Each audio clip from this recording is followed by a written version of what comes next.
Hey guys, welcome back to the channel. This is story about what if Naruto fakes his death because of his parents part 1. Before I start, please do support for more amazing content and comments for part 2. Do consider to subscribe my channel and share my video to your friends and check out the description as well. Let's start the video. October 10th, the night of the QB attack. Konoha Hospital. As the QB bared down on the hidden village of Konoha, a young red-headed kunoichi was in the throes of labor. Aya! Itai! Son of a bitch! Where the hell is my husband when I need him? The irate woman roared as another contraction racked her body. Dr. Yamagawa, the doctor in charge of the delivery, found it prudent to speak up. Gomen Uzumaki-san, but Yandame-sama is preparing for the attack of the QB. Said beast was responsible for the pickle Kushina was in right now. The QB's aura has caused Kushina to go into premature labor, more than a month before she was actually due. The aura and the rough labor were also causing complications to pop up. Kushina started to internally bleed. Assistant Dr. Tomodachi, in charge of trying to keep Kushina amongst the living, couldn't stop the bleeding. There would be nothing for the legendary slug Sanin to heal. So where was she? 7 doors down in the same maternity ward. Gyahh. I swear to Kami, you got me intentionally drunk so you could do this to me. She screamed through a contraction as she had the hand of the father in a death grip. Luckily Tsunade was in too much pain to use chakra to enhance her strength, so he only had a couple broken knuckles instead of pulp for a hand so far. You know that's not true, Tsunadeheim, but given the chance to change it, I'd do it all over again, he chimed in with a hint of pride as her contractions started to fade. Tsunade calmed her breathing and looked into his eyes before speaking with nothing but seriousness written across her face. This is it, Jiraiya. No more peeping. No more women. No more gallivanting all across the elemental nations for your spy network, or whatever. Just you, me, and the baby, she stated with finality. The white-haired sage cracked a smile while looking back into her eyes. Yup, this is it, Tsunade. No more binge drinking. No more gambling, and definitely no more running. Just you, me and the baby. Promise. She managed to smile as well. Promise, ugh. As soon as this kid stops tearing up my insides. She managed to say through clenched teeth as another contraction racked through her body. Albeit that Tsunade's labor was premature, it was only by a couple weeks, and the battle-hardened kunoichi was doing much better than her fellow mother-to-be. Tsunade's assistant Sijun popped up from her position at the end of the birthing table and reassured her master, this last set of contractions should be it, Tsunade-sama. Please bear through the pain, and went back to her previous position. Jiraiya, seeing this, pouted, why does Shizen get the really good job of staring at you while I get YOWCH? He hollered as a crack announced another broken knuckle. Tsunade glared at him, damn it, I forgot to add your over-the-top perversion to the deal. She growled as the contraction lessened, just for another to follow, making for a horrible time for a comeback. Yeah? And I forgot physical abuse, but you don't hear me, bitchy YOW. That was my last good knuckle. Jiraiya cried out as Tsunade broke his last knuckle in the hand she was gripping, confirmed by the dull crunch. Just be glad it wasn't something more important I was squeezing. Tsunade howled as she started pushing and breathing Leman style. Shizen watched from below as a blood-covered bulb started pushing through. I can see the head crowning Tsunade-sama. These last few pushes should do it. Shizen prompted the mother-to-be. With her apprentice's encouragement, Tsunade screamed through her last few pushes whilst Jiraiya started going cross-eyed as the vice-like for that was Tsunade's grip started mashing the bits and pieces in his hand together. Finally, the baby was born. While it was a couple weeks premature, it was still as lively and vocal as it started crying. Shizen placed the infant in his mother's arms. Whilst she cut the umbilical cord and cleaned up the remains, Tsunade looked at her crying son, while Jiraiya shook off the pain of his broken hand while doing the same. He's beautiful, Tsunade spoke through her fatigue. He definitely is, Haim. Looks like he got your cute nose out of the deal too. Jiraiya agreed with his partner in parenthood. Tsunade looked at her son's nose. That does not look like my nose, she cut off her declaration as the baby made a face while scrunching his nose up. Tsunade's sweat dropped as Jiraiya grinned in victory. The parents looked at the rest of the features on the baby. The writhing bundle sported bright yellow hair and bright blue eyes. Tsunade decided to speak up. He almost could pass for a miniature Minato. I know he got the hair from my mother, but where the heck did he get such bright blue eyes? Tsunade pondered. Who knows, I don't have a very good memory of my parents, so he could have gotten them from my side. Though his hair consistency is definitely from me. Once he hits his teens, I'm sure he'll sport his old man's impressive mane. Jiraiya finished as Tsunade narrowed her eyes at the sage. No way in hell I'm letting my son grow that hedgehog you call a hairstyle. Jiraiya looked shocked at this, but it's key in doing needle jizo when he becomes as good as his old man. Tsunade countered his statement, bullshit. Sensei can use it too and he has short hair. Jiraiya crossed his arms as he pouted, you're just jealous of my awesome hair. Before Tsunade could retort, Shizen decided to break into the debate. Ayano, if you don't mind, I'd like to take the baby to the nursery to get him cleaned up and do a diagnostic. The parents turned to the forgotten assistant and looked at her before looking at the baby still covered in Tsunade. Tsunade gave the baby over to her apprentice with a bashful look on her face. The two new parents were left in the silent room, listening to the now audible sounds of the fight against the king of Beja little more than 2 miles away from the village. Tsunade looked to Jiraiya with concern. Is it safe to be here with the Kyuubi looming closer to Konoha? I can feel its rank chakra from here and it's not even close to the village yet. Jiraiya put a reassuring hand on her shoulder as he tried to quell her worries. Don't worry, Haim. Minato said he thought of a way to stop it. Apparently he's been holed up in his office for the last hour working on it. She gave him a questioning look. Shouldn't you be helping him? Jiraiya smiled and gave her shoulder a reassuring squeeze. I have faith in the Gaki. He has surpassed me after all. If he needed help from me, he wouldn't hesitate to ask. Besides, what kind of father would I be if I didn't help see my son into the world? Jiraiya beamed during the last part. Hearing this, Tsunade couldn't help but be reminded. Speaking of fathers, I wonder how Kushina is holding up considering what she went through. I'm surprised she survived what happened at all. Jiraiya gave a thoughtful look. Don't know. She's a strong girl, but I'll check up on her once we're Tsunade-sama. Jiraiya was cut off by the desperate scream of Shizun. Kushina Uzumaki's room, earlier. Kushina was not doing too well. Actually, she was pretty much critical. Complications due to basically dragging herself out of hell, and the Kyuubi's chakra bearing down on her meant her life was fading. But if Kushina was one thing, it was stubborn. Damn stubborn. She was determined to deliver this baby whether it meant her life was forfeit or not. With every little bit of strength she could muster, she battled on through her last few pushes and finally brought her child into the world stillborn. Kushina's look of accomplishment turned to one of worry as she heard no crying.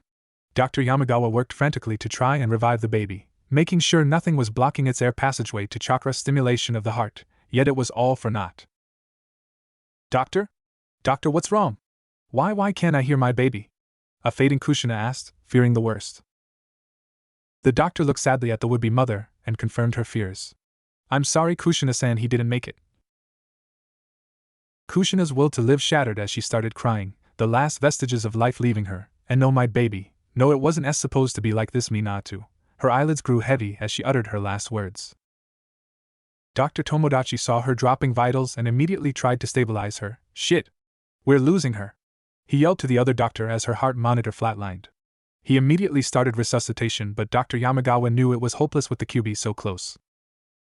He pulled her heart monitor and motioned for the assistant to stop. It's hopeless. There's no way to revive her in this situation. Tomodachi looked at him, and knew as well. They wrote down the times of death and Yamagawa left with Kushina's stillborn son to clean up the body for the coroner when they called him. He took the infant body to a room across from the nursery/viewing room and cleaned it up as best he could, when all of a sudden Dr. Tomodachi, who was supposed to do the same for Kushina's body, burst into the room and immediately blurted out, "We need another baby." His face had a look of absolute fear on it. Dr. Yamagawa looked at him dumbfounded. What the hell are you talking about? Tomodachi, still frantic, continued his hurried explanation. Yandame-sama came into Kushina-san's room to see how the delivery went, so I had to break the bad news about her. He looked ready to kill right before he asked for his son, so I told him I would get him. Yamagawa looked horrified at Tomodachi. You idiot! His son is dead. Why didn't you tell him? Tomodachi immediately retorted, Then you go tell him. Hell no! Then we need another baby. Yamagawa looked at him with doubt. Where the hell are we going to get another baby? It's not like we're delivering many of them at the hospital right now. Most of the other pregnant women were moved to the Hokage monument after Kushina's problems. Not only that, it would have to look like Kushina or the Yandame. So considering how rare redheads are around here, where the hell do we find a just-born blonde baby boy? Tomodachi noticed Yamagawa's line of sight and turned to see what caught his attention. Across from the room, in the windowed nursery of the maternity ward, was a raven-haired woman carrying a newborn, blonde, baby and setting it in one of the cribs after washing it. She looked through the cabinets, trying to find something, before muttering something with an annoyed look and walking off to another part of the hospital wing to find what she was looking for. Tomodachi turned back to look at Yamagawa the same time Yamagawa did the same. Both of them stared at each other for only a second before bolting for the nursery with the stillborn Namikaze underarm. Shizen couldn't believe she had to go on a scavenger hunt just to find the baby something to wear. You would think the best hospital in the shinobi world would be better stocked, she grumbled to herself until she heard the distant rumbles and roars of the heated battle with the Kyuubi. On the other hand, considering current events, I should be grateful the hospital is even here. She mused about the giant fox demon being held off by the brave men and women of the Konoha shinobi forces. She had no illusion as to why the hospital was pretty much deserted. With all the medic needs close to the front lines to tend to the injured, how few the Bijou would leave, and a majority of the civilian doctors with the civilians in the depths of the Hokage monument. Only a few straggler civilian doctors were tending the hospital and even fewer with the use of medical jutsu. Which is why Tsunade's group delivered the baby by themselves, not that Tsunade would trust her baby to anyone else besides her own apprentice. Coming out of her thoughts, Shizen finally located a supply closet in the maternity ward with what she was looking for. Grabbing up the blankets and pajamas in one arm, she shut the door and walked back to the nursery while her thoughts changed to her current situation. With Tsunade's and Jiraiya's new son, they would both finally settle down. She hated to think this way, but she was happy that Jiraiya got her master pregnant. No more running around Fire Country, evading debts collectors. Shizen thought to herself as she opened the doors to the nursery. I might even be able to get a job here and start my own. Shizen's thought process ceased immediately as she looked upon the pale, unmoving form of the baby. Instantly knowing something was horribly wrong, she dropped the bundle she was carrying and ran over to the crib. Seeing the baby wasn't breathing, she quickly activated the Mystic Palm Jutsu to begin diagnosis and resuscitation. Confirming cardiac arrest as well, she quickly tried to resuscitate the baby. Panic and frustration built up at the failing attempt to revive the baby until Shizen could only think of one option. Tsunade-sama. The fact that she had just been through 4 hours of labor was lost on Tsunade after hearing her apprentice scream. She bolted straight out of the bed and raced to the nursery with Jiraiya close on her tails. What she was met with when she got there made her heart drop like a stone as she heard, "Oh Kami no," from Jiraiya behind her. Her face turned from worried to horrified. Shizen was still trying frantically to resuscitate the baby. Her baby. Shizen's head shot up, the baby stopped breathing and went into cardiac arrest. "I need help," she screamed in panic. Tsunade shot over to the baby faster than a Hiraishin and took over for the faltering apprentice. "What happened? You were only gone for a few minutes," the Sannin shouted in frustration and dread. "I don't know. I was gone for less than 2 minutes trying to find something for him to wear, and by the time I got back he was like this. It doesn't make any sense. I've never seen an infant's well-being go from lively to this that fast," Shizen replied, looking on helplessly along with Jiraiya. It was then the worried Toad Sage paled upon coming up with the most possible, yet horrifying explanation, the Kyuubi's chakra. If it can make a woman go into premature labor, he let the sentence hang. The two medics were wide-eyed with despair. If it was the Kyuubi's chakra, then there was no way to possibly. Tsunade clenched her teeth so hard, they felt as if they would break, and her face contorted into pure anger and determination. "No! Damn it, no! I'm not giving up yet. I already lost 2 of my loved ones, I'm not going to lose a third." And with that, the healing chakra she had positioned over the baby surged to twice what it was originally as Tsunade put her all into it. "Jiraiya, grab the defibrillator." Jiraiya flew back to the delivery room and yanked the defib unit from the corner of the room. He then rushed back, the wheels on the machine hardly touching the floor. Handing it off to Shizen, she prepped the machine and pressed the child-sized paddles to the chest of the baby. "Clear!" The baby's body jumped from the shock. Tsunade checked for a heartbeat. Nothing. Again. She hollered as she kept the green chakra flowing into the baby, oxygenating the blood and flowing it through the body. Shizen charged it again and reset the paddles. Clear. The baby jumped again, but still nothing was gained. Shizen charged the machine a third time, needing no prompting from her master. Clear. The body jerked again, but there was no response. By this time Tsunade was running on fumes from overpowering the Mystic Palm Jutsu, her hands trembling and sweat running profusely down her face along with tear tracks. As the jutsu sputtered and died from loss of control and lack of chakra, Tsunade stared past the silent form of what was to be her son, reliving the horrible memories of how she couldn't save Dan either. Jiraiya silently walked over to her and softly put her hands on her shoulders. They trembled before she slowly turned her body to look at Jiraiya's tear-stained face. "Tsunade, I'm sorry. There's nothing left you can do." In her mind, she knew he was right. The present caught up with her. Her knees buckled as she fell to the floor, Jiraiya coming right down with her to comfort her as she finally let loose her anguish. Shizun silently cried to herself as she looked down onto the lifeless form she was supposed to take care of.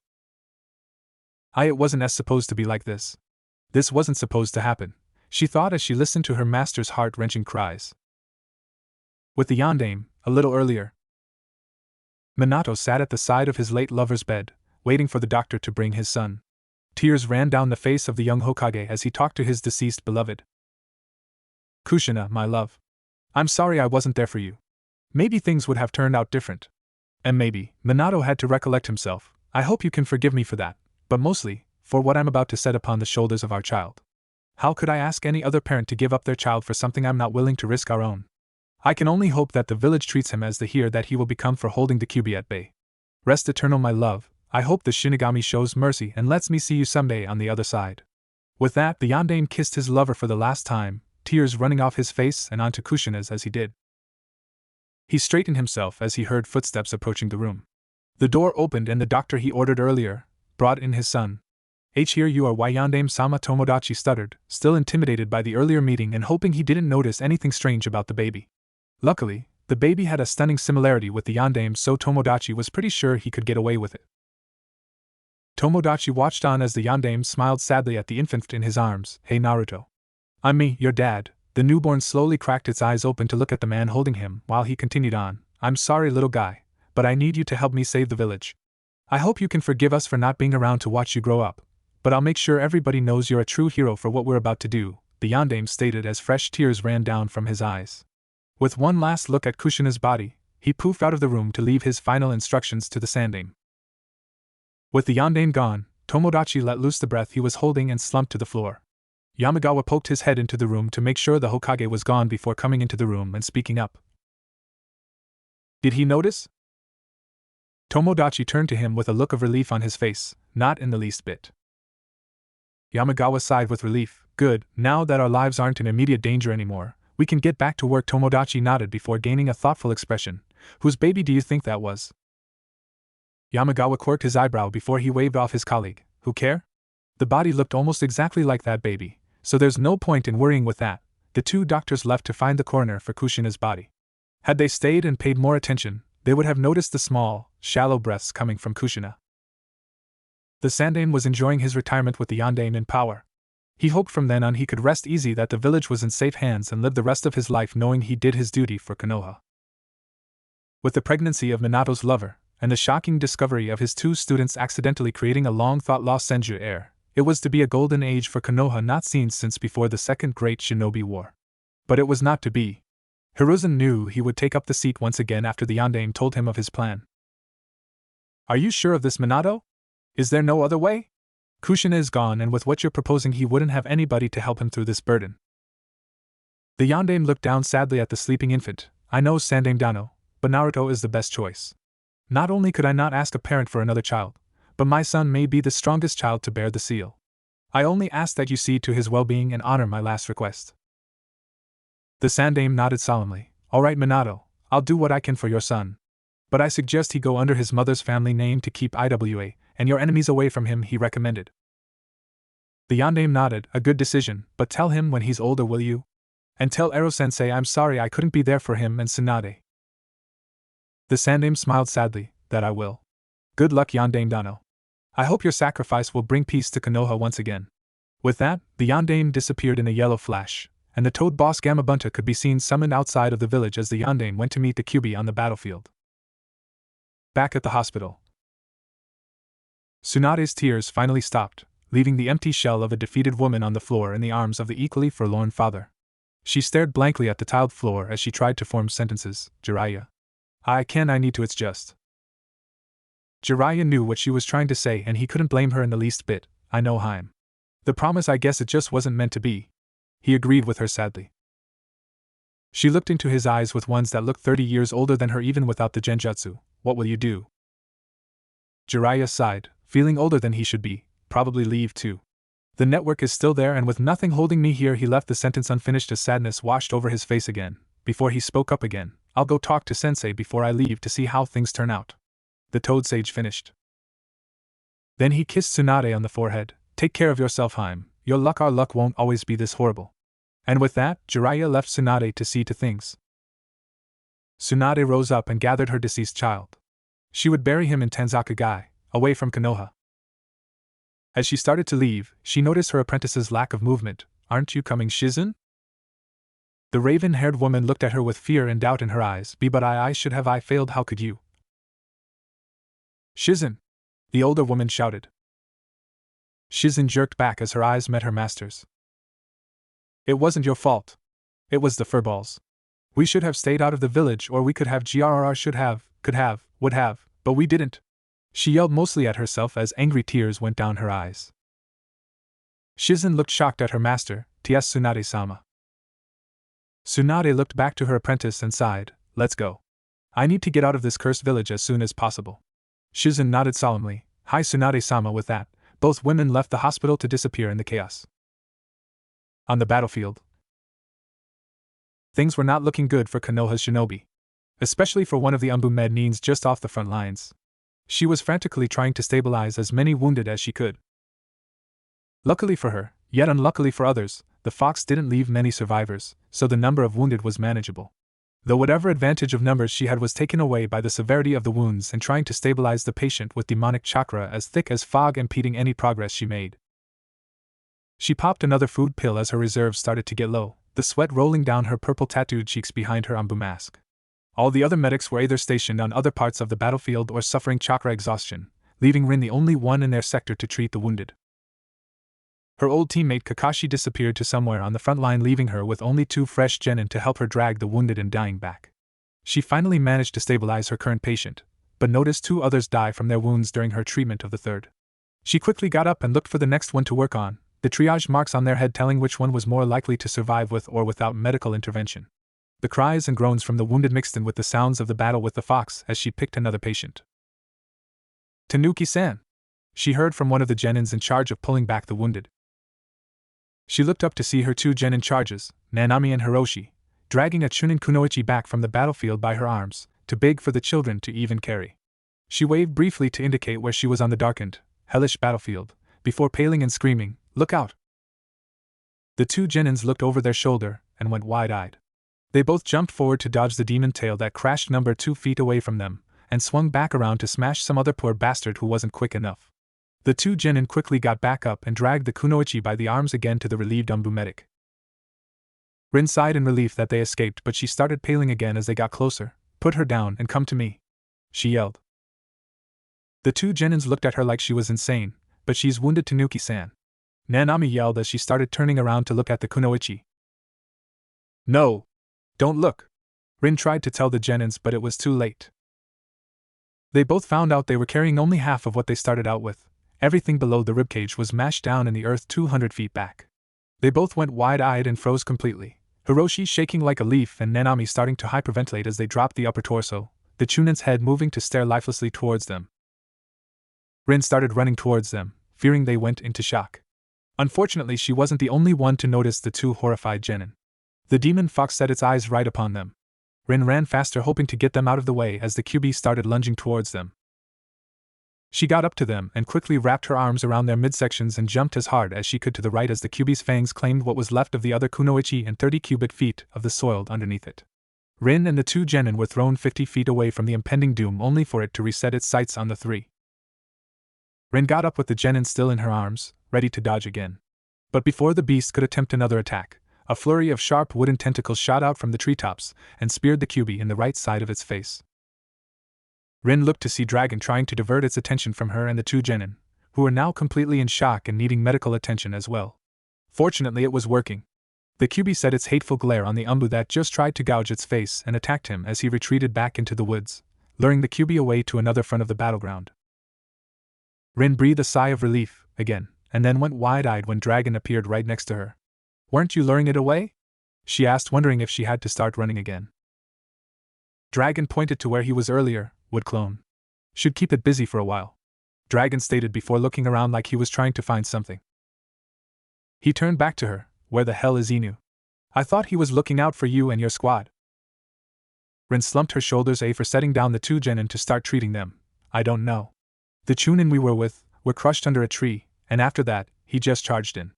I found these 2 separated from their genin squad and put them to work dragging wounded away from the front lines." Suddenly they caught the sound of Ainu's voice calling out a jutsu before a bolt of lightning hit the side of the bijou, causing it to turn its sights right back from the way it came and let out a monstrous roar. Tanuki and Dragon saw this immediately. What the hell is he doing? He's leading it right back here. Tanuki, get your team out of here before it's too late. Dragon yelled, already getting to start diversionary tactics again. Rin grabbed up the unconscious genin and started to run just as the Kyuubi did the same towards their direction. Thankfully, before she had to start dodging again, something big started hopping towards them, ultimately diverting its attention again. Rin looked up to see a sight she couldn't be happier to have laid eyes upon. It's Gamabunta! Minato-sensei is here! She got out as both Tanuki and Dragon watched the two mountain-sized animals start fighting. It proved not to be a great place to rest as the fight was happening only 100 or so yards away. Sounds like a good distance, but in a battle like this it's like being 2 feet away from a jutsu fight. Both Tanuki and Dragon pulled back farther as the yondaime and his summon fought the king of the bijou. Suddenly, Gamabunta grabbed onto the fox demon, but not without getting a gash across his eye in return. Rin looked up to see her sensei put down a bundle and start going through hand seals on top of the gigantic toad's head. Hurry up, Gaki! I can't keep him still for much longer, she heard the toad boss say to Minato up top. Moments after, a bright light shone from the top of the toad's head and spread throughout the ruined forest. With Inu, Kakashi didn't know what to think. 1 minute he was fighting off the demon, the next his sensei came to the battlefield and started to fight it with his massive summon, forcing Kakashi to withdraw. Then another minute, there was a bright light and when it faded, the demon was gone. Kakashi watched as the John summons laid his prone sensei's figure on the ground before bursting into smoke. Kakashi's stupor ended there as he rushed to investigate. With Tanuki, Rin's eyes refocused as the bright light disappeared along with the Kyuubi. She stared for a few seconds before cheering. He did it! He got rid of the bijou.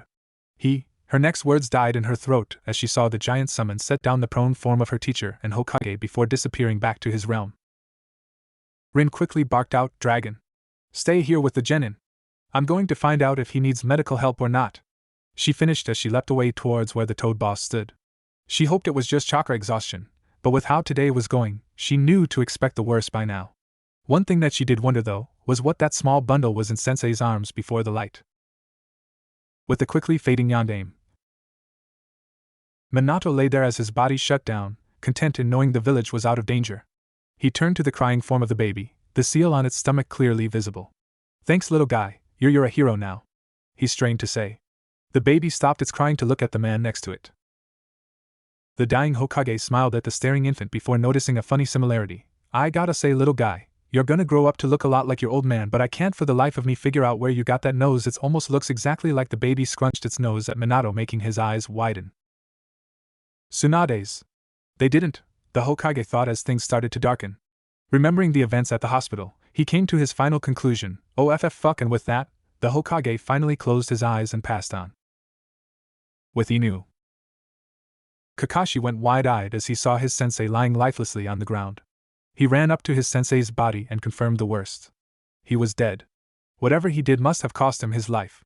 He then noticed the wiggling bundle next to the man and the seal on its stomach that drew his attention. His sadness turned to rage as he pulled a kunai and got ready to kill the baby. With Tanuki, she went wide-eyed when she reached the clearing, seeing Inu ready to plunge a kunai through what she could see now as a baby. Sensei's son, she thought as she immediately ran towards them with speed she didn't think she was capable of. She jumped the last few feet, her arm outstretched hoping to make it in time as he started the downstroke. General view. A kunai through an outstretched hand. That's what Kakashi saw instead of a dead demon. He turned towards the owner and instantly got decked in the side of his head by his former teammate. What the hell do you think you're doing? Rin screamed at Kakashi. He regained his wits after the punch and immediately shot back, killing a demon. A demon that killed Sensei. So why the hell are you protecting it? Rin looked taken aback. What the hell, Kakashi? This is Sensei's son. Not the damn demon, she retorted while scooping the infant up to keep him from any new attacks. Kakashi jumped up to his feet. It stopped being Sensei's son when it was put into him. There's no way anything could hold that thing. This was the scene Tenzu found when he reached the clearing as well with the two genin under arm. Tanuki! Take him to the Sandaime and see what he wants done.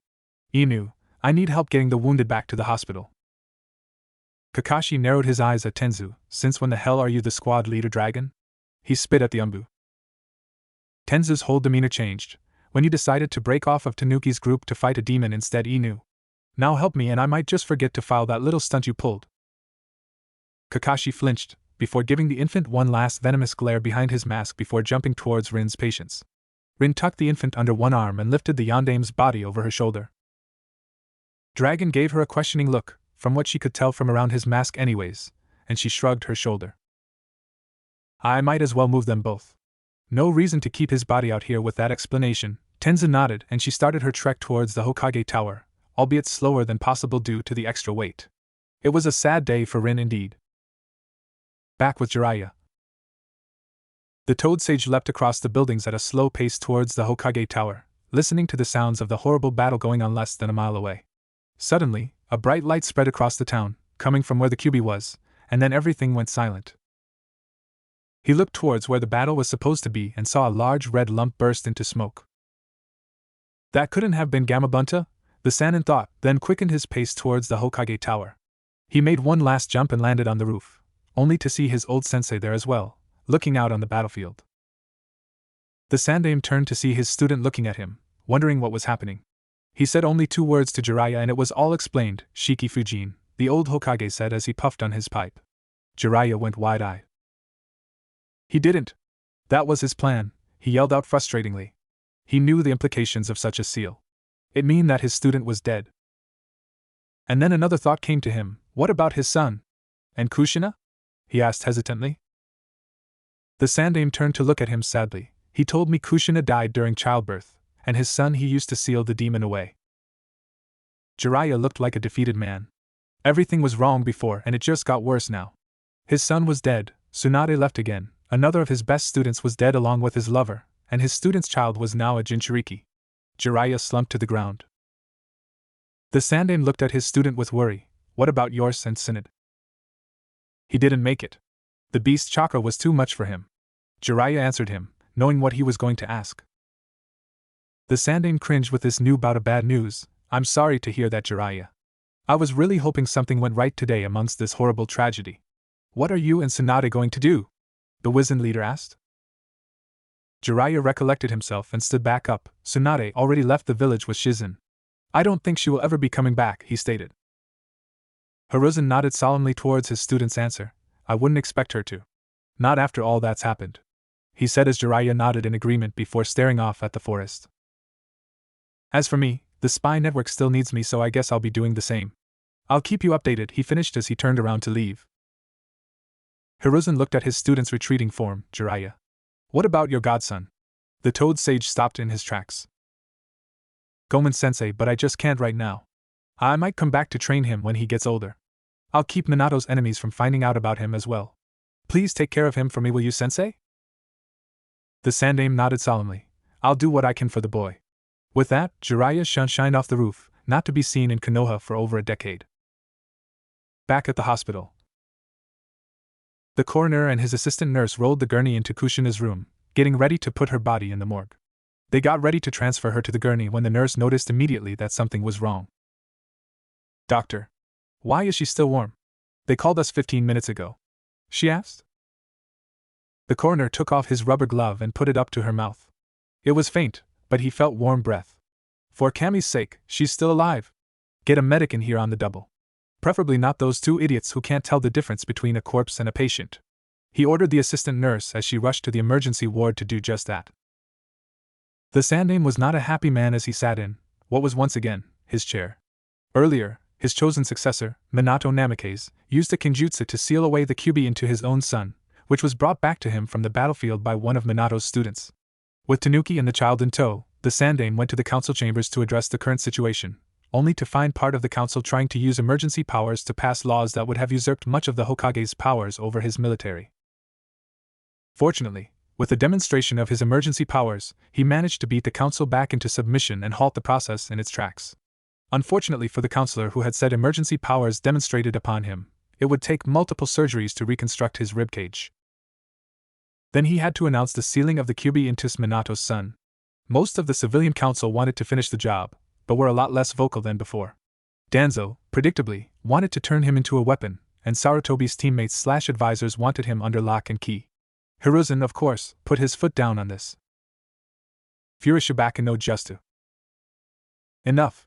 I only came you to inform you of his status and the Yandame's last request. But since many of you here do not wish to honor that request, I am given little choice. His status as the holder of the Kyubi and the ceiling are now an S-Class. One who doesn't know already will not be told by those who do under pain of death, especially to his generation. With that said, he will be cared for by a person of my choosing until a time that he will be able to be moved to the orphanage for adoption, Sarutobi stated with finality. Most of the shinobi side agreed with this wholeheartedly, but the civilian side was seething. Had they gotten their laws through, they might have had more say in what happened to the Kyubi brat, but until he was out of the Sandame's care, they couldn't touch him. The Nara clan head Shikaku decided to speak up about a thought. Hokage-sama, what are you going to do about his lineage? If Iwa gets a sniff of a Namake's heir in Konoha with no parents, things could get very troublesome. He addressed the issue in his usual lazy manner. Sarutobi had thought of that beforehand. It means he will have to take on his mother's name for the time being, to protect him from his father's enemies, until such a time he is able to defend himself under his true name. Therefore, he will be known in Uzumaki Naruto and his heritage will become a SS-class secret. Break this law, and your whole family will be killed, he stated darkly as his gaze wandered upon the paling faces of the council. He then sighed and wrapped up the meeting. With that all said, until a time when all casualties and damages have been accounted, this meeting is adjourned. WTH that he walked out of the council chambers, Tanuki and Child following right behind him. Furishibaku no Jutsu Induru. Yes, that meeting could have been better, the Hokage thought as he watched Tanuki rock the baby back asleep. Which reminded him of his last painful event. The death of Jiraiya and Tsunade's son. As hard as it was for him, he knew it was 10 times harder on them. As much as Tsunade harped at Jiraiya for, in her words, using her womb to spawn another super pervert into the world, you could see the life and fire slowly returning to her eyes with each passing day. And why wouldn't it? She was going to have a child she had long since given up on. To lose her child, essentially, to the village must have shattered her. As much as it pained Hiruzen to think about, he didn't expect Tsunade to ever come back. Even Jiraiya was jumping with glee at having a son. He had even bought a house and fixed up one of the rooms for the baby. Now both his child and his student were dead. Jiraiya was always better at holding his emotions than others, so for him to have actually shown sorrow that night, the old Hokage couldn't even imagine if or when Jiraiya would come back to the village. He could only hope he did for his godson's sake at least. Things couldn't get any worse, could they? That's when Dragon decided to pop in to give the Sandame his status report. Hokage-sama, all casualties and wounded have been accounted for and taken to the proper facilities, he stated. Sarutobi braced himself as he chewed on the end of his pipe. All right, give it to me. With that, Dragon continued on. 276 dead, 96 wounded, Dragon told him grimly. Sarutobi sighed wearily and slumped into his chair. Almost half of our current shinobi forces they were already short before from the war. Now how many of the wounded will be able to go back to active duty? He asked. Dragon wasn't able to give a positive answer. Only 42, Hokage-sama. The rest will be crippled for the rest of their lives. Tanuki remembered her 2 charges and asked, what about the 2 genin that were with me, Nanami and Hiroshi? Dragon nodded. They made it. I think they'll need a psych evaluation though, like a lot of others. The Hokage, curious about her question, decided to speak up. Tanuki, why were 2 genin with an Umbu squad? Tanuki took her attention off of Dragon to look at the Hokage. The Chunin medic I was with was killed and Dragon was running diversions to keep the fox away from the wounded. I found them separated from the rest of their genin squads, so I conscripted them into pulling wounded to me, she answered. The Hokage had to wonder how chaotic the battlefield was for them. He nodded at the answer and turned his attention back to Dragon. Is that all to report? Dragon shook his head. No, Hokage-sama. The coroner wished me to tell you that Kushina Uzumaki is alive. Sarutobi's eyebrows threatened to shoot off the top of his head. What? Minato told me she was dead. How is this possible? The Hokage barked in frustration, causing Naruto to wake up and start fussing. Dragon had the decency to look startled. He said that Kushina-san's life signs were so faint that the doctors in charge of her must not have been able to detect them. The coroner called one of the lead medics once they left the shelter. He said her heartbeat and breathing have steadily increased after receiving medical care. Unfortunately, she slipped into a coma from prior negligence. He doesn't know when or if Kushina-san will wake. He finished. Sarutobi smacked his head against the top of the desk in defeat, causing Naruto to giggle. The Hokage chuckled humorlessly. Well, at least someone's cheerful around here. Even though he might never know his mother, he ended in thought. I still need to assign someone to care for him in his first year of life. The question is who? He continued his thoughts as he looked on the giggling baby getting tickled by Tanuki as she made baby noises at him. He looked up at Tanuki, and then back down at Naruto, then back to Tanuki as a grin spread across his face. Dragon's foot dropped that his colleague set herself up like that. Tanuki remained blissfully unaware until she spoke up. You're just a bright ball of sunshine, aren't you? Don't you agree, Hokage-sa Maya? Wait. I can't. Tanuki-chan, I have a long-term B-ranked mission just for you. The Hokage cut her off as he grinned deceivingly at her. Tanuki tried to argue the decision, but Hokage-sama. I've never. Then it will be good experience for you. Think of it as learning firsthand about parenthood, without the stretch marks. He cut her off again. Tanuki looked shocked at his statement. Hokage-sama. He waved off her argument before it started. The fact is, Tanuki, that he needs someone to care for him until he gets on his feet, literally. You, being one of the Yandame's students, are the perfect choice. Not only that, it seems little Naruto has already grown a bond with you. He gestured towards the infant that was currently trying to take her mask off her face.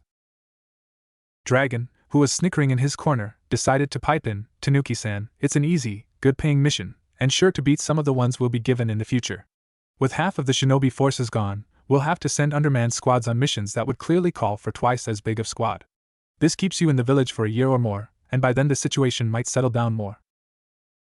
Tanuki slumped her shoulders in defeat, and looked at the infant who was still trying to pull off her mask. I guess you're with me for a while, little guy. The Hokage smiled now that Naruto's situation was taken care of. Then you might as well take your mask off, Rin, before he does it for you. With the Sandame's prompting, Rin pulled off her mask, much to the amazement of Naruto, who looked like she just grew a second face, until she stuck her tongue out at him. Then he just went back to giggling and clapping. It felt good to get that stuffy mask off her face, though to say she looked like crap from the long day would be an understatement. Dust lines mixed with sweat tracks across her face and tired, baggy eyes looked back at the Hokage. What should I do about things for the baby, Hokage-sama? I'm sure there's no stores open right now, and my apartment isn't what you would call baby-friendly. She asked as she watched Naruto start falling asleep again. The Hokage already thought about this, and while he felt guilty about enterprising on his student's loss, he couldn't think of a better place. My 2 students set up a house for their child. Unfortunately, they lost him in the QB attack. I don't believe they will be coming back anytime soon, so you may use it for the duration of your mission, the Hokage said as he scribbled down the address and grabbed up the extra set of keys Jiraiya had given him. Dragon realized what the Hokage's words meant. So, we lost the Senju heir, Hokage-sama? He asked quietly. He was hoping the Mokuton bloodline would be reawakened in that child so he could possibly teach him what he knew. He felt he owed an obligation to the Senju for his gift, but could never find an opportunity to pay it. The Hokage nodded sadly. And most likely Tsunade will never come back, not that I would blame her after how many loved ones she's lost. But it would be a waste to let the room and the house go unused. Minato never really had a chance to get ready for Naruto and planned to move into the Hokage mansion. Obviously that can't happen now, so there's nowhere else to put him. Rin nodded solemnly as she took the keys and address and then bowed to the Hokage. I'll do my best to care for him and keep him safe, Hokage-sama. The Hokage nodded to her, and she left the room with the sleeping Naruto in her arms. With Rin out of the room, Dragon looked back to the aged leader. What about Kushina-san, Hokage-sama? He asked. Sarutobi thought long and hard as he puffed on his pipe about what to do with Kushina until he reached the best decision. He looked at Dragon straight in the eyes. Have her transferred to the medical facilities inside the Hokage monument. Until she wakes up, she is to be declared dead. Not only will it keep any enemy away from her that might want to use Kushina to control or kill Naruto, but it will be best that Naruto doesn't know about her until she's awake, to keep him from grieving over her until she does. See to it personally, Dragon, and keep as many people out of the loop as possible. He ordered him. With his orders, Dragon bowed to the Hokage and shined out of the room. With the last Anbu gone, Sarutobi decided to retire. He knew that later today it would become a shitstorm of meetings and dreaded paperwork. Best to get as much sleep beforehand as possible. I get out, and they pull me back in. If I'm around to see the next Hokage, I'm stapling his ass to the chair, Hiruzen thought sourly as he locked up his office. He may love the village, but this till death do we part crap was not what he had in mind when he signed up. With Rin. Rin walked down the dark streets, with Naruto in hand, towards the address the Sandame gave her, Naruto still sleeping quietly in her arms. Many people were still out, cleaning up the mess after the threat was gone. Rin couldn't help but notice some people were glaring at the baby in her arms, much like Kakashi and the civilian council did. Do they know? But how, Rin thought to herself as she became uncomfortable under their glares. Did Kakashi tell them, or did more shinobi see the ceiling than just her Ambu squad? Worrying that someone might attempt to do more than just glare at him, she took to the rooftops. It would also keep them from knowing where he was living. Whoever told them must have did so before the Sandame's law went into effect. Hopefully the law would be known before too many people found out about Naruto. Leave it to civilian gossip to blacklist someone who's only a day old, Rin thought humorlessly as she reached the address. She jumped down in front of the house and looked at it up close. It was a 2-story cottage on the outskirts of the town with white siding and a fenced-in yard. The ideal place to start a family. A family that would never be around to use it, Rin thought sadly. Not only a family, but 2 people she knew personally. She started walking down the stone path towards the door as she thought of the 2 would-be parents. Jiraiya was Minato-sensei's mentor, so she had met him on many occasions, the latest ones of him gloating to Minato about how much of a ladykiller his son would be with his father's devilishly good looks, and then Minato-sensei reminding him that he had to get Tsunade wasted, knocked up, and kicked from one border of fire country to the opposite the next morning to sweep a girl off her feet. And Jiraiya firing back saying he liked the hard-to-get ones. Hard to get indeed. Then there was Tsunade. Rin would see her when she came into the hospital every so often to get a checkup on her pregnancy. As much as she harped about Jiraiya and all of his faults, you could tell she was just putting on a tough act and knew how much he cared for her. This was only proven when Tsunade started feeling completely drained every day. Jiraiya carried Tsunade bridal style into the hospital. Tsunade was red with embarrassment and complaining the whole time that she could walk, but did nothing to change the situation. It was found out after a series of tests that the baby wasn't just pulling nutrients from Tsunade's body, but chakra as well. His chakra network was already developing, something that wasn't seen in normal situation until 4 to 5 years old. Both parents gawked at Rin as they processed what that meant. He was going to be a powerhouse, and most likely specialize in ninjutsu. To say Jiraiya was grinning like a madman would be an understatement. To say he was thinking of his son's possibilities a little too far would be a big understatement. Tsunade humored him as he started talking about training him early, lightly cautioned him not to when he thought about raiding the Hokage archives for more jutsu to teach him, and just whacked him over the head when he suggested putting a speaker to her womb and piping audio instructions for jutsu. That is the dumbest thing I've ever heard, growled Tsunade. I'm not going to have my stomach blow up from a fire jutsu just because you wanted to start him off early. Rin's sweat dropped.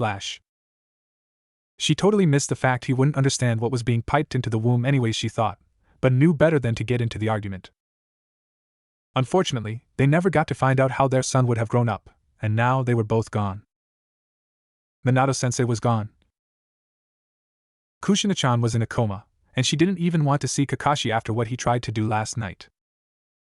It was then she realized she was alone right now. With that reeling in her mind, she unlocked the front door. Ojama shimasu, she whispered to herself as she opened the door. What she found inside was a bit sad. New furniture, new carpets, new paint, and new appliances. The house looked hardly lived in. She supposed that was the case. She knew Jiraiya bought the house only about a month and a half ago and only got done renovating a few weeks ago. She went into the kitchen and checked the refrigerator and cupboards. Only some old takeout and a few instant noodle cups were found until she opened the last cupboard. Baby formula and bottles. At least she wouldn't have to shop for the baby anytime soon, just for her. Apparently, Naruto must have woken up sometime during their exploration of the first floor. Unfortunately for Rin, her first indication was when a baby mouth clamped onto her breast. Jaya. She shrieked and pulled him away, causing him to start crying.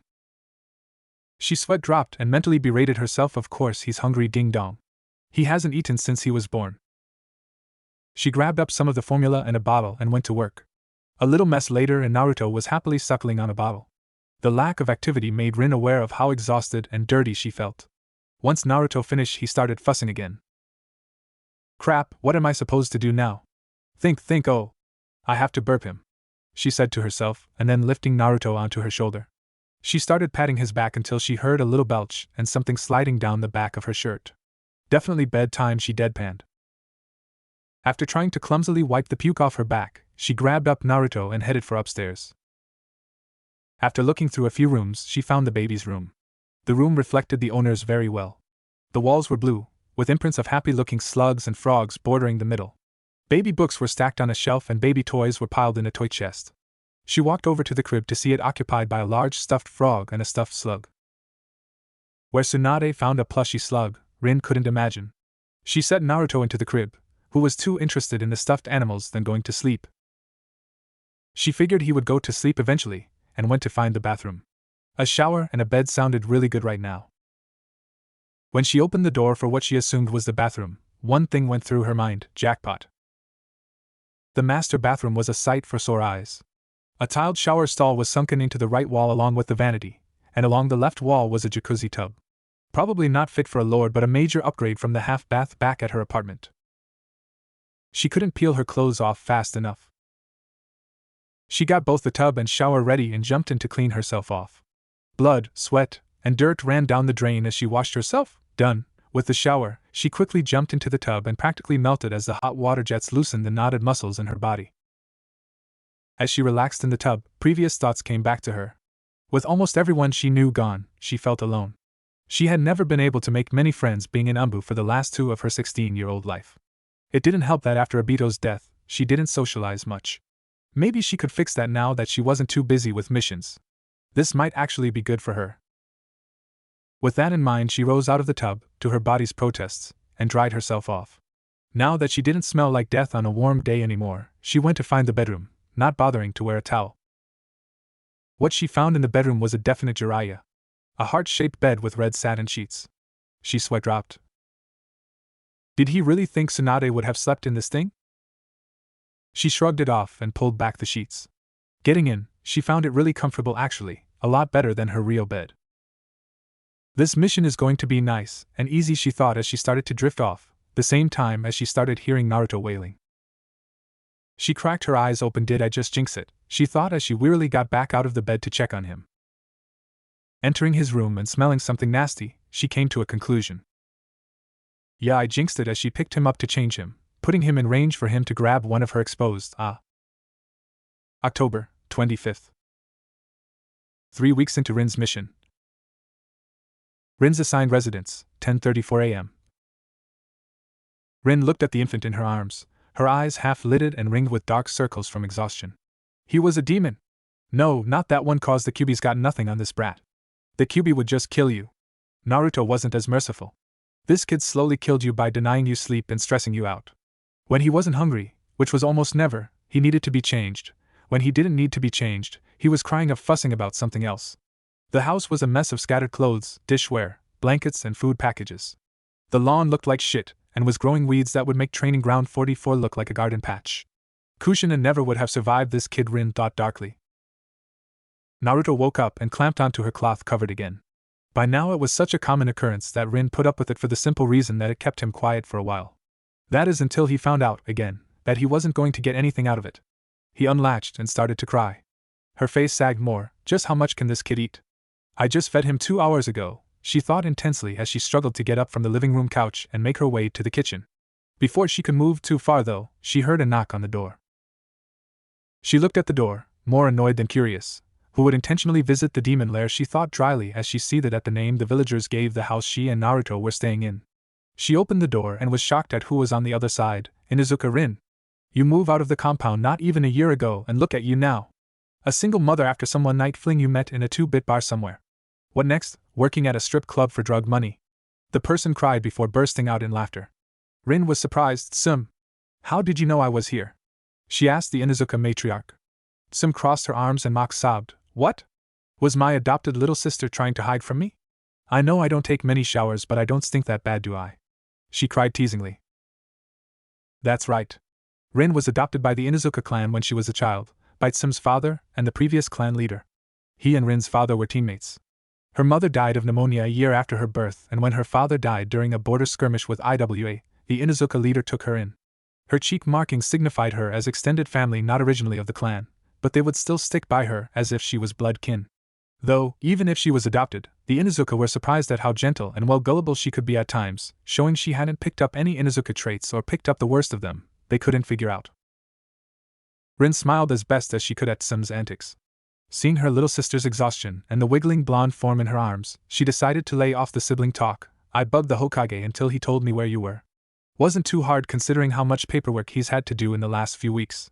She explained as Rin led her into the house and both had a seat back in the living room. Sim continued, so you're the one the Hokage suckered into raising the little devil spawn, huh? Rin peered at Sim. You're not agreeing with those moronic villagers, are you? She asked irritably. Sim just waved her off nonchalantly. Hell no, I don't think he's the QB demon in baby form. But I do know Kushina, and that's her brat. And if he becomes anything like her when she was young, add to that the fact that he has a giant chakra battery to suck off of, and you're going to have a real maelstrom on your hands in a few months. Pun intended, she grinned at her little joke. Rin paled almost pure white. A few months? She asked, horrified. He was already one. Sim nodded knowingly. Oh yeah, it's when they learn to crawl and explore that they run you rampant. Hannah started by 5 months, and Kiba's already looking at his crib bars funny at 3 months, Sim said conspiratorially, and then continued, right now, you only have to worry about crying for food and stuff. Rin was about ready to cry, but he does it almost constantly.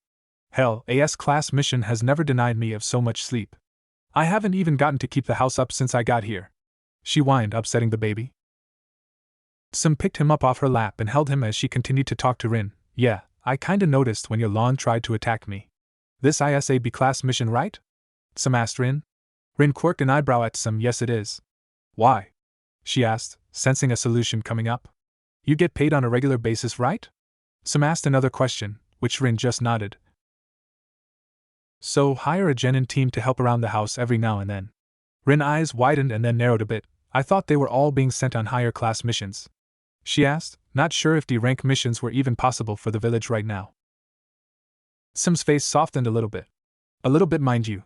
A few of the teams were so maffed up from the QB attack that they're in the village for now. Either their Jonin instructors are dead or they're missing teammates. They managed to cannibalize some of the teams and make out 3 patchwork ones, but with no senseis to lead them and a lot of them still traumatized by the QB attack, the Hokage didn't want to risk sending them out of the village for a while. I'm sure the Hokage would She yelped in surprise when she felt something bite her and looked down to see Naruto latched on. Rin waved it off. He does that all the time when he's hungry. Damn, that's right. I was about to feed him before you came, she said as Sim gently pulled him off, making him fuss again. Let me guess, sucks on the spigot but the tanks are dry and on? Sim poked fun at her sister. Rin almost face-faulted at the analogy. Well, sorry I didn't have a kid a few months ago. She huffed at the snickering Sim. Well, he's in luck today, isn't he? She said, pulling up her shirt and bra. Naruto immediately snatched back on, knowing what to do, which caught Sim by surprise. Geez, either this kid is hungry as hell or he's a natural-born pervert. She snickered and looked back at Rin. Well, here's your chance. Go get your cleaning team while I keep him busy. Rin nodded and jumped on the chance to get out of the house for a while. She got out the door, fought off the yard, and made her way to the Hokage Tower. The Hokage Tower. 20 minutes later. The Hokage was sitting in the mission's office after a meeting after another meeting after 2 piles of paperwork were battled after a bitchy council meeting. So in short, the mission's office was quiet and less stressful than the rest of his duties. It seems to be the closest thing to sleep he can remember getting in the last few days, he thought as he puffed on his pipe. The teams coming in for mission was expectedly limited. With most of them out of the village already, there were too few to take the missions that came in. And some weren't fit to leave the village. His mind churned at what to do with the ragtag genin teams. D-rank missions were halted, so they had no missions to do inside the village unless it was an in-seed C-rank, which were a rarity. And with noon to train them, they were pretty much on standby with nothing to do. Hardly a healthy way to cope with post-traumatic stress. That was when Rin dragged herself into the mission's office, looking like she just got into a fight with an ugly stick, and lost. Her hair was a mess, she had bags under her eyes which were bloodshot, and she held herself like she had been hit with a tranquilizer dart. The Hokage could only imagine that caring for Naruto must be a full-time job, and that he probably looked the same way she did. Rin-san. Good to see you out and about. How goes the mission? He asked, knowing it was why she was here. She sat down in a chair across the table from the Hokage and looked him in the eyes, then banged her head against the table. The thread shinobi wore was easier, Hokage-sama. The Hokage cringed at the comparison. How hard could it be to take care of a baby? Rin carried on like she read his mind. He has an inhuman appetite, bordering on that of a bottomless pit. Yet he has the energy of a 6-year-old on a sugar high, and a set of lungs that are worse than any alarm clock I've ever heard. He's a full-time job. Sim's watching him right now, which brings me to why I'm here, Hokage-sama, she said as she lifted her head and put on the most pleading face she could manage at the moment. The Hokage was curious about what she was going to request. Someone else to take Naruto was his first guess. So he was relieved when she stated simply, I need backup. I can't maintain the house and him. Both are a job and a half themselves. Is there any way for me to get one of the genin teams to help me? She asked platingly. Sarutobi looked at her as the gears started turning in his head, formulating a solution to a thread of a problem. Ouch. Unfortunately, D-rank missions aren't being accepted at the moment, Rin. All of our complete Genin teams are taking up C-class and B-class missions," he stated. Rin looked at him undefeated. "I heard that there are a couple teams that are on standby," she stated. The Hokage nodded. "There are, but most of them are still traumatized by the incident and are off the roster. To give them a mission, I would have to put them back on, and then they would have to fall under the guidelines of the current affairs, meaning they would be sent on C ranks instead of D ranks. Which they are not ready for," he stated, lining her up for it. Rin looked downcast at the idea of not getting any help. Then the Hokage spoke up once again. "But if you were to take responsibility for their recovery from their trauma, you could use the help you need as therapy for them." Rin perked up at that. Help them recover? And use the work around the house as therapy, she thought as the Hokage continued. It would also help them bond as a team since they are not the original. You would also have to help them physically train Bakuyus after they've recovered. They'll be sent on C ranks. I'm sure with 3 other sets of hands, it will be easier to care for Naruto as well while you do this. So to sum it up, you get the help you need, and they start to get back on their feet. Rin nodded eagerly at the opportunity. It was a fair trade all in all. Without much thought she agreed easily. "Alright Hokage-sama, I'll have them ready for C-ranked missions and then some. You can count on me," she proclaimed, almost bouncing with happiness almost. She was still wiped. The Hokage had Rin sign the forms to release the team to her for recovery. The forms looked familiar, but then all forms looked familiar, she guessed. Bureaucracy was never her forte. With the last form signed, the Hokage nodded to her. "I'll send them over tomorrow morning then. Good luck on your task, Rin. Keep him safe." Rin bowed to the Hokage and left happily as she walked back to the house. Once Rin left, the Sandaime started to chuckle, which turned into maniacal laughter after a while. "Damn, I am a genius." Just then, the Umbu codenamed Inu came in. "Hokage-sama, the council is waiting for you." The Sandaime stopped mid-laugh. "Fail!" Ha shouted as he threw one of the mission stamps at the Umbu, which slammed at incredible speed into his head, knocking him unconscious.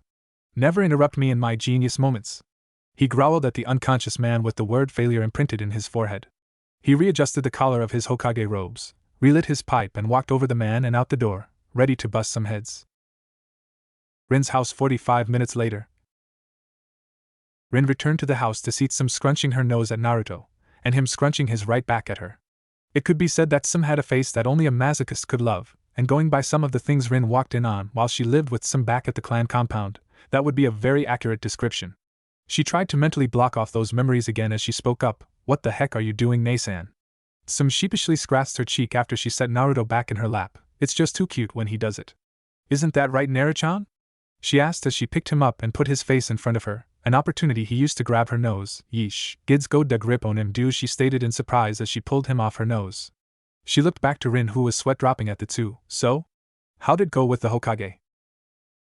Rin perked up a bit. "I got one of the ones that were on standby, but I couldn't do it as a mission. Instead, the Hokage wanted me to help with their mental rehabilitation and physical training so they're ready for C-ranked missions when they're done. He signed their recovery over to me so they can help with the house," she said happily. Tsum looked at her with the straightest face she could manage with all the willpower she could muster. "Oh, good to hear.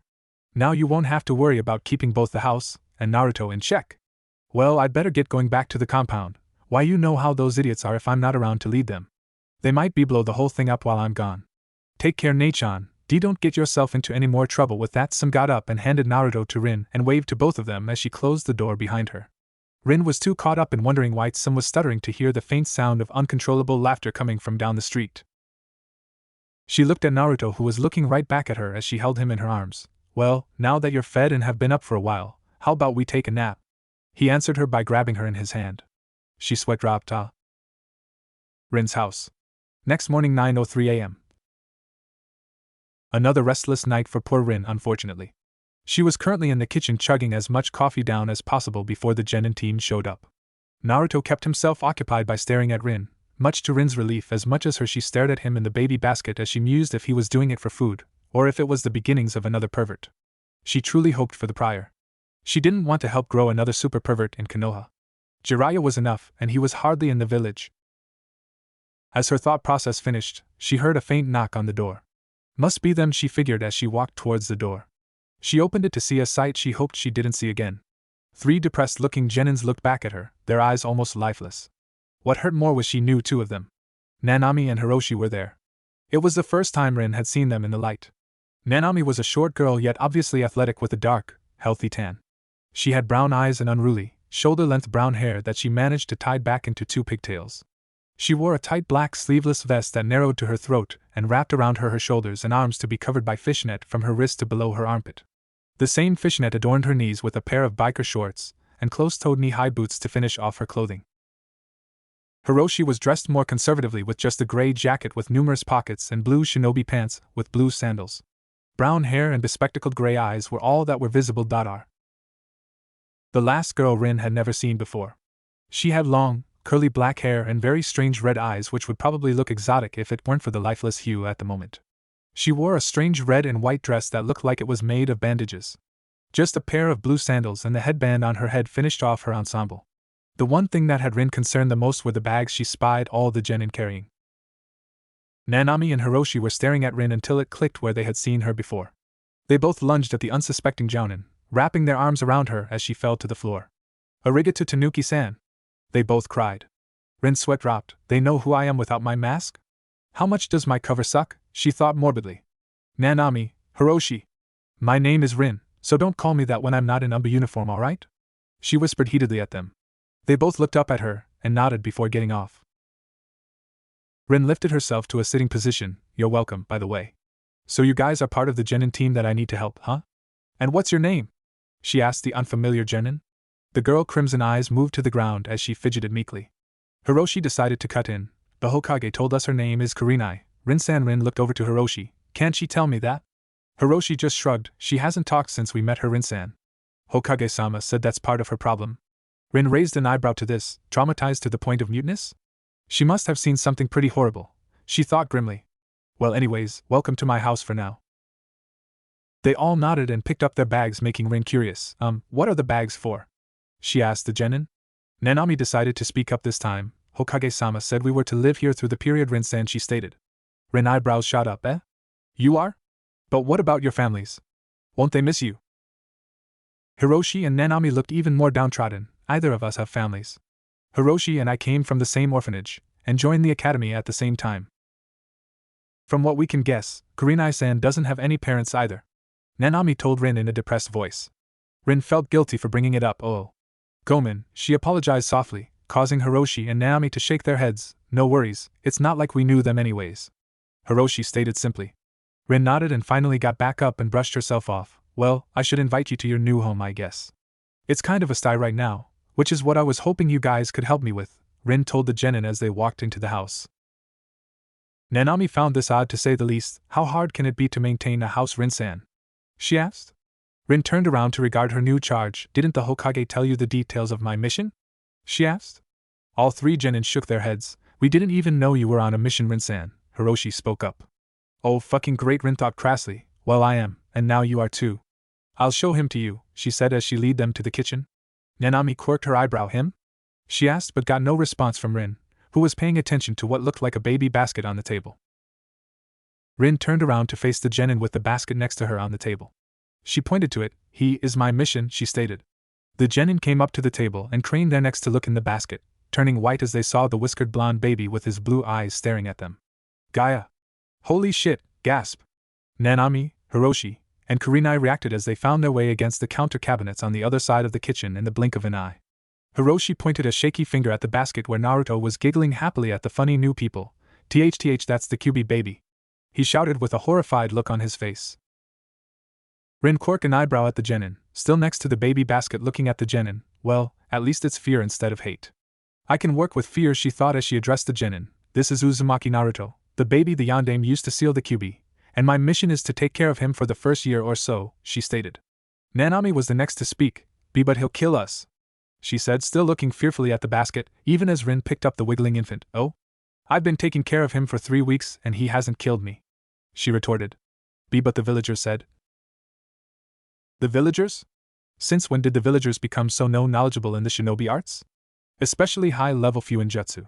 Don't believe the villagers, they're just a bunch of ignorant morons looking to put the blame on something." Rin cut Nanami off. "Do you know how it works?" Hiroshi asked skeptically. Rin shrugged, a little bit. "I'm not as much of a seal expert as Minato-sensei was, but he did manage to cram a good amount of knowledge into me," she stated. It was then Naruto got hungry and decided to clamp down onto Rin's breast, causing the genin to smash up against the cabinets again and point at Naruto with faces of terror. Rin-san. He's trying to eat you. Nanami and Hiroshi screamed. Kurenai just stood there looking back at the genin. Rin facepalmed. Bakas. Babies feed off of milk from the mothers. How did you get through sex ed at the academy without knowing that? Hiroshi sheepishly scratched his temple. I wasn't really listening. I was staring at the picture and made a comment to Nanami, and she got us in trouble. Nanami, who was busy squeezing her small, wondering how milk got out of them, finished what he left out. You said I should take my top off so you could compare notes. The gut punch was worth sitting in the hall, she stated heatedly, which started them bickering back and forth. Rin decided to wrap it up. NYWYS, now that you know Naruto isn't going to kill you, posses you, or eat you, I'm going to feed him and then get you situated in. She told the genin as she set Naruto back in the basket and went to make a bottle. As she was, the genin crept back up to the basket to look at Naruto. He laid in his basket, flailing his arms around and making usual baby noises until he made a particularly loud one that made the genin flinch. Oh, for Kami's sake guys, he's not gonna lunge out at you, Rin said behind them, scaring them more than the baby did. Rin picked Naruto up and shoved him into Nanami's arms as she tried to stutter out a protest. Rin then handed her the bottle. You guys are going to help feed him every now and then, so you might as well start now. Nanami, reluctantly, fed Naruto as the others watched on. Starting to accept the fact that he wasn't going to steal their souls anytime soon, they visibly relaxed around the young blonde infant. Nanami finished feeding Naruto and started to panic as he started fussing again. What do I do? You have to burp him. Put him against your shoulder and pat his back. Rin supplied helpfully. Nanami put the baby to her shoulder and patted him, finally hearing a little burp and something running down her shoulder. What is that? Get it. Rin, who was chuckling at the familiar predicament, grabbed up some paper towels and walked over to the genin to wipe off the baby spit up. Relax, it's just milk and baby bile. Nothing serious. Alright. Now that that's taken care of, let's put him up for a nap and assign rooms, Rin said as she took Naruto from the still green-looking Nanami. With Naruto in tow, she led them up to the baby room and told them about the baby duties they would have to split between them. With Naruto taking a nap, Rin addressed the genin as she walked into the bedroom she had been using. There's only 2 rooms, so we'll have to split up the boys and girls. This is the room I've been using, so I guess it will be the girls' room, Rin stated sheepishly as the genin gawked incredulously at the heart-shaped bed with red satin sheets. Kurenai flipped a switch to turn on the lights and instead, romantic music started playing from hidden speakers and red disco light engulfed the room. Sweat dropping, Rin quickly shut the switch back off. Yeah, the lights are this switch here, she stated embarrassingly as she switched on the lights, only to illuminate Hiroshi, who was digging through the closet. Hey guys, look. He came out of the closet with a black leather hood on his head. I'm a Mexican wrestler, he stated as he struck a wrestler pose. The 2 genin kunoichi turned their heads to peer at Rin as she was waving her arms at Hiroshi. Take that off and put it back. You shouldn't be in other people's stuff, she scolded none too effectively considering the full face blush she was wearing. Nanami pointed at Rin. Hentai, she proclaimed, and Kurenai nodded. Rin's sweat dropped and defended herself. This isn't my house guys. I'm only using it for the mission. That stuff was here before I got here. She tried reasoning with the 2 kunoichi. Nanami put her hands on her hips. Oh really? Who owns it then?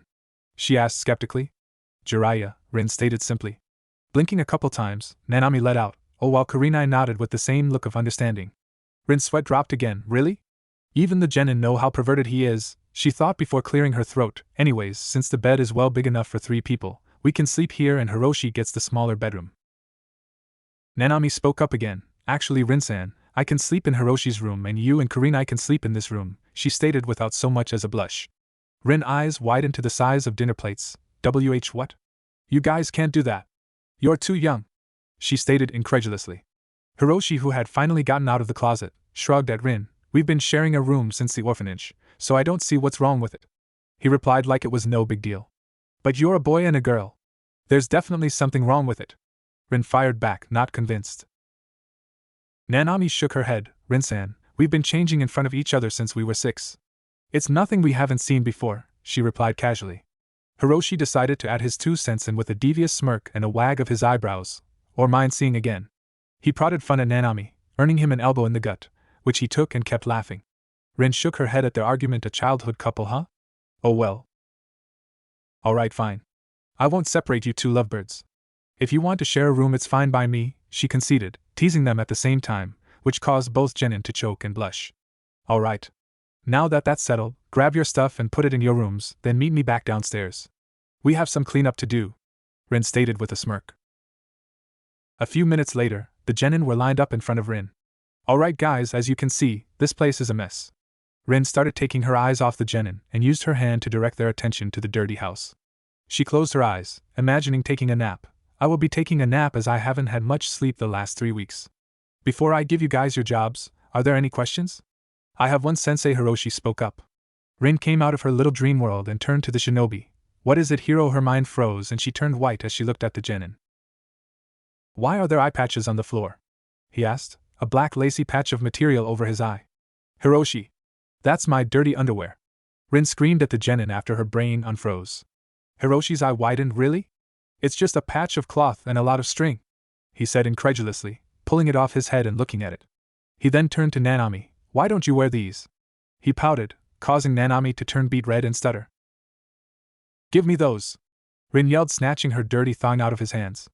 Hey, she may be a 17-year-old, but she was a 17-year-old, damn it. She stared intensely at the cause of her headache. Hiroshi. Your job is to tame the yard. She barked, pointing at the door. Hiroshi saluted and got the hell out of there fast.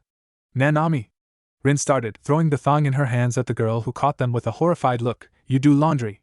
Go. Rin barked, causing Nanami to forget about the pair of underwear in her hands. Hi. Gah. She screamed after she saluted, flapping the thong right into her face. She ran off and started collecting the dirty laundry strewn out on the floor. Rin turned her attention to the last genin, Kurenai. Clean the kitchen up. She told the genin more softly than the other two. Kurenai nodded and left to do the job. With all the genin at work, Rin finally let out a sigh of relief and dropped onto the couch like a stone anchor. Time for a nap, she thought before hearing how Hiroshi was doing outside. Good lawn. Nice lawn. Happy lawn. No wait, bad lawn, bad lawn, stay away, get away from me, gahhh. Definitely time for a nap, Rin thought as she dozed off. 3 hours had passed since Rin had dozed off. It had to be the longest amount of time Rin had ever been able to sleep in the last month. She woke up to the sounds of a body hitting the floor in front of her. She cracked her eyes to see Hiroshi laying face first on the floor in front of her. Lawn's dead, he said flatly to Rin as she moved off the couch. She cracked open the front door and looked outside to see the lawn with big bare patches scattered all around. What the hell happened? Why are there bare spots everywhere? She asked the half-dead genin. He turned his head in her general direction. That's because I had to deroot those monsters that were disguised as weeds. Grass seed would be a good purchase, he stated. A second later, Rin was holding out Rio notes at the prostrate boy. He looked at her warily. Now? Rin just nodded. Sighing, he tiredly drug himself back up. Grabbing the Rio notes, he headed out the door. Rin figured it would be a good time to see how the other genin were doing. She found the kitchen absolutely spotless, which astounded her. She would have complimented the girl, had Kurenai not been sitting at the table, staring at the empty middle of it with a clouded expression. She may be way out of my league. Shouldn't a therapist be helping her? Rin thought as she looked at the girl. Good job, Kurenai-chan, she said aloud, shocking the girl out of her thoughts. When Hiroshi comes back from the store, would you mind helping him with sowing the lawn? Kurenai just looked at her for a few moments before nodding and leaving to meet him when he got back. Rin sighed. 2 down, 1 to go. She walked to the laundry room. When she got there, she found stacks of clean clothes and Nanami sitting on top of the washing machine, during a spin cycle, with a glazed expression. Finally noticing Rin was in the room, she eeped and jumped off the washing machine with a furious blush. This eye is the last L load, so I'm gonna help Hiroshi buy. Nanami jumbled while racing out of the laundry room. Rin was still staring at the washer. Finally curiosity got the best of her, and she got on. Not feeling anything for a while until whoa. She quickly jumped off the machine. Heh, she stuttered to herself before leaving the laundry room with flushed cheeks. Rin, after readjusting her pants, figured she'd check to see how Naruto was doing before the genin got done. Going up to the baby room, she did just that. After she had changed out the massive load that Naruto had made, she went back downstairs with Naruto in tow, to find the genin, done with rezoing and waiting for her. Alright you guys, who knows how to cook? Only Hiroshi raised his hand. I can rinse-en, he spouted. Nanami stared at him disbelievingly. No you can't.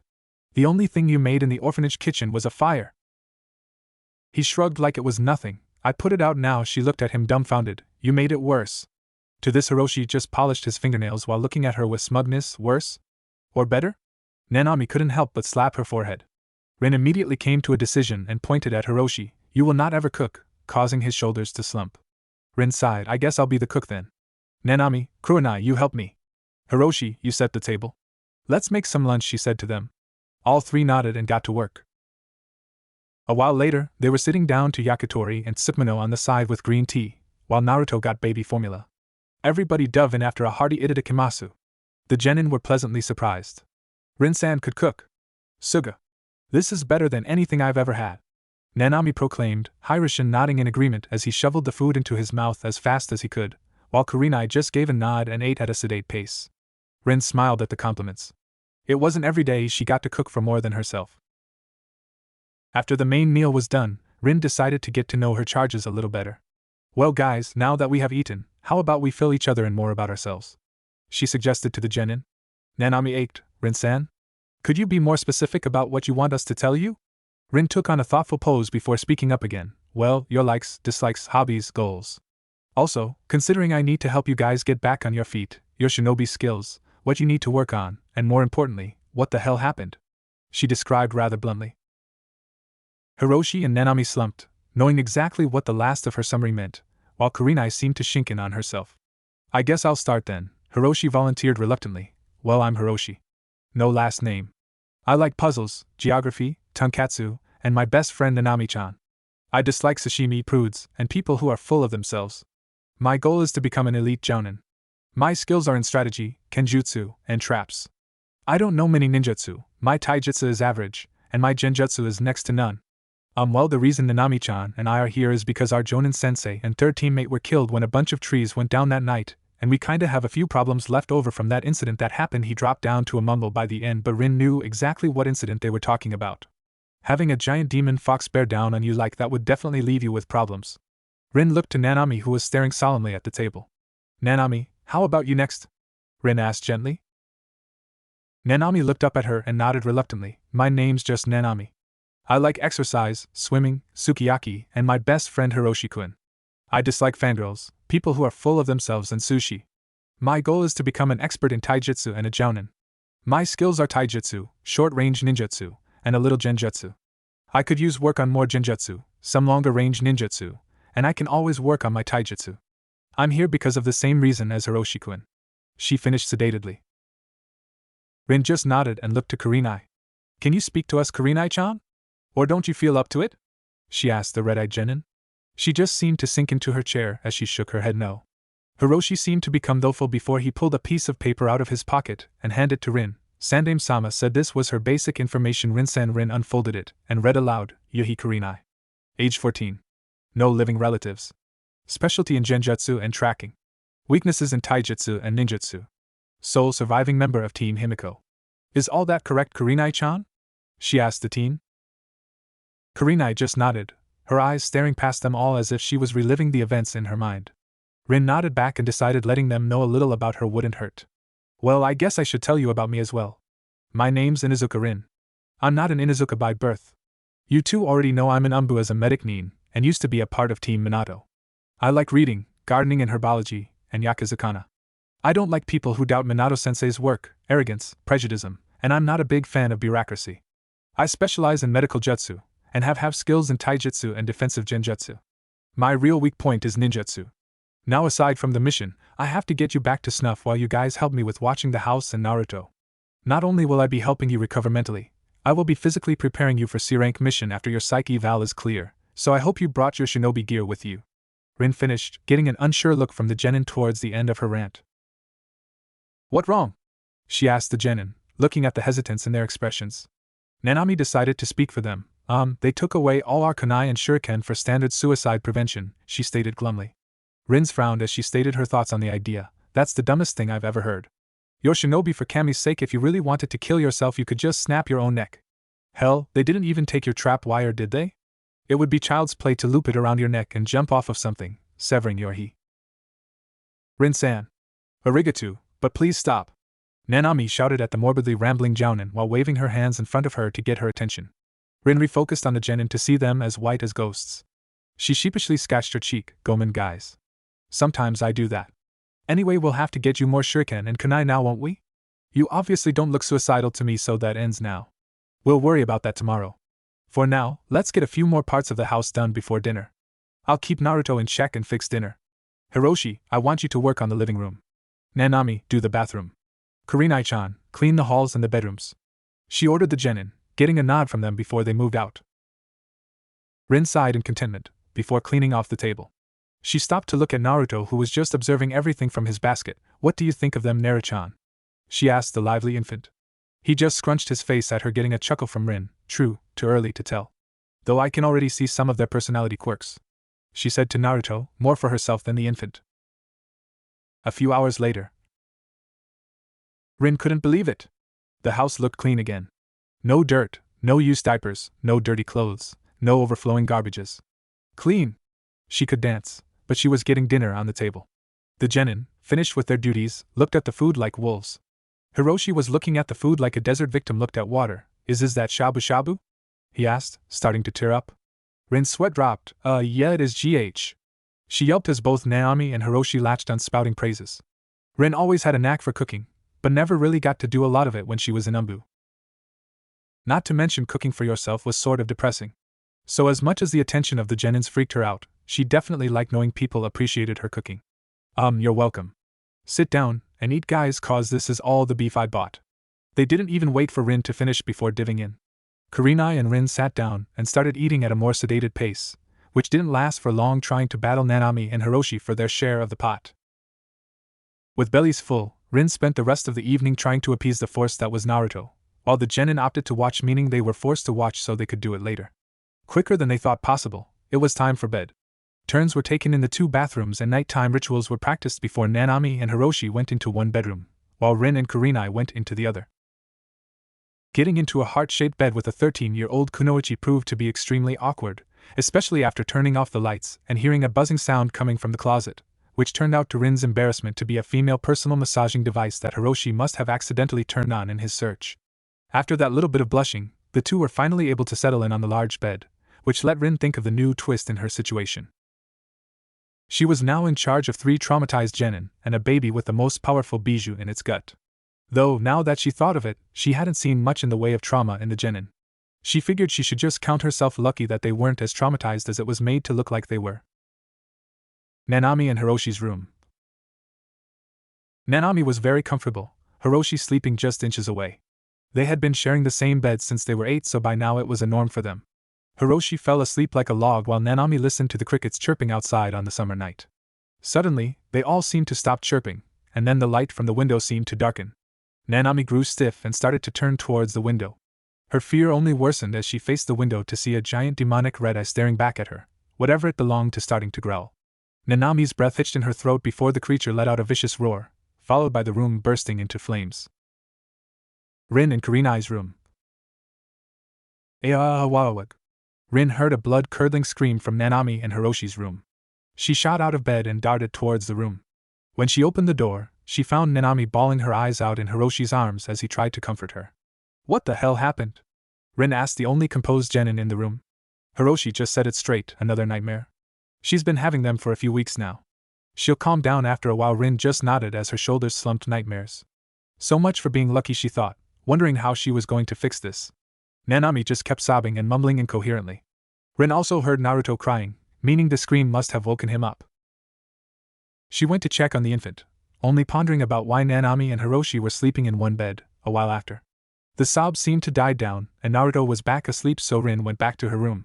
She was met with the trembling Kurenai, and the occasional sniffle, meaning she must be crying as well. Rin's last thought was, this may be harder than I thought, she mused sadly. With that, she got into bed next to Kurenai and tried to get her to sleep. Next day, 8 a.m. Rin let out a prolonged yawn as she sat at the kitchen table, looking at the still sleeping infant in his basket. 3 yawns came from the other side of the tail. Rin lazily brought her sights onto the genin, who got as much sleep as her. Last night was not the most peaceful of sleep any of them have gotten. Nanami woke up screaming 2 more times, leaving Hiroshi to calm her down, Naruto woken up and crying, and Rin wide awake in her room. Kurenai didn't wake up screaming, but had just as many nightmares and expressed them physically with tossing and turning. Rin dropped her head to the table. I ask for help, and I get more problems, she thought darkly. Nanami spoke up, feeling she was the cause for all of their problems. I am really sorry, guys. I know that thing is locked up, but I keep having those nightmares. Spoke as she slowly sunk in on herself. Rin raised her head to look at the ashamed kunoichi before sighing. I guess that's what I signed up to fix, so I should have known what I was getting myself into. Well, gradually work on trying to get over your issues. In the meantime, we'll also be doing physical training. That's right, first we need to go shopping for weapon replacements. We'll do that after breakfast. Hiroshi perked up. What's for breakfast, Rin-san? He asked excitedly. If yesterday's meals were anything to go by, it would be a dream come true. Rin smirked, then got up and walked to a cupboard. She grabbed a box of cereal, walked back and set it firmly on the table in front of the wilting genin. Hiroshi pouted. You want me to eat this peasant food after eating food made by a goddess? He asked incredulously. Rin chuckled. You keep talking like that, Gaki, and I'll start thinking you're flirting with me. Hiroshi's expression turned into a sly smirk. If it gets me a better breakfast, I'll say anything you want. Rin rolled her eyes. The day I start cooking breakfast is the day you three stop waking me up in the middle of the night, and I finally get a full 8 hours of sleep. Until then, you're eating peasant food in the morning. Now eat up, we have crap to do today. She left no room for argument. An hour later, Rin had Naruto tucked into the basket and was walking through town with the 3 genin walking behind her. She had gotten out of her casual clothes and now wore her old jounin uniform. Not the baggy pieces of cloth she wore when she was a chunin. She wore a black tube top under a short-sleeve mesh shirt and an olive-green jacket over all of that. She wore light brown shorts that went to just above her knees, and sandal boots that ended halfway up her shin. In other words, Rin looked a lot like an Inuzuka, yet with not as intimidating scowls. As the group progressed down the road, they quickly noticed the glares the small blonde-haired bundle in the basket was getting from the civilians around them, and knew why. The genins tried hiding themselves when they started hearing whispers of demon lovers and the like from the people around them. Rin, seeing the uneasiness in the genin and the whispers coming from the villagers, started leaking killing intent at the stupid morons. An unexpected person reacted to the killer intent and investigated, making himself visible to the group. Rin? Why the hell are you venting so much ki at civilians? The dragon Mastambu asked in a confused tone. Rin just put on a very ominously sweet smile, just preventing any incidents from a group of foolish people. What about you? They only put you on village patrol? Dragon chuckled humorlessly. No. I'm just on the mandatory 3-day space between S-ranked missions. Pretty much a working holiday before getting thrown back into the Viper Pit. He noticed the 3 genin poking their heads out from behind Rin. I thought you were only looking over one kid. How'd you end up with 3 brats and a baby? He asked the sweat-dropping jounin. A vein bulged on Nanami's head. Who are you calling a brat? Rin quickly nabbed the back of the girl's shirt as she lunged at the amused Umbu. As she was still swinging, Dragon walked up to the restrained genin and poked her nose. Seems you got a Yamaniko among them as well. WH. He barely managed to remove his finger before she tried to bite it. Don't you have anything better to do than harass my charges, Dragon? Rin asked flatly. Dragon just waved it off. Not really. My shift is pretty much over, so I was.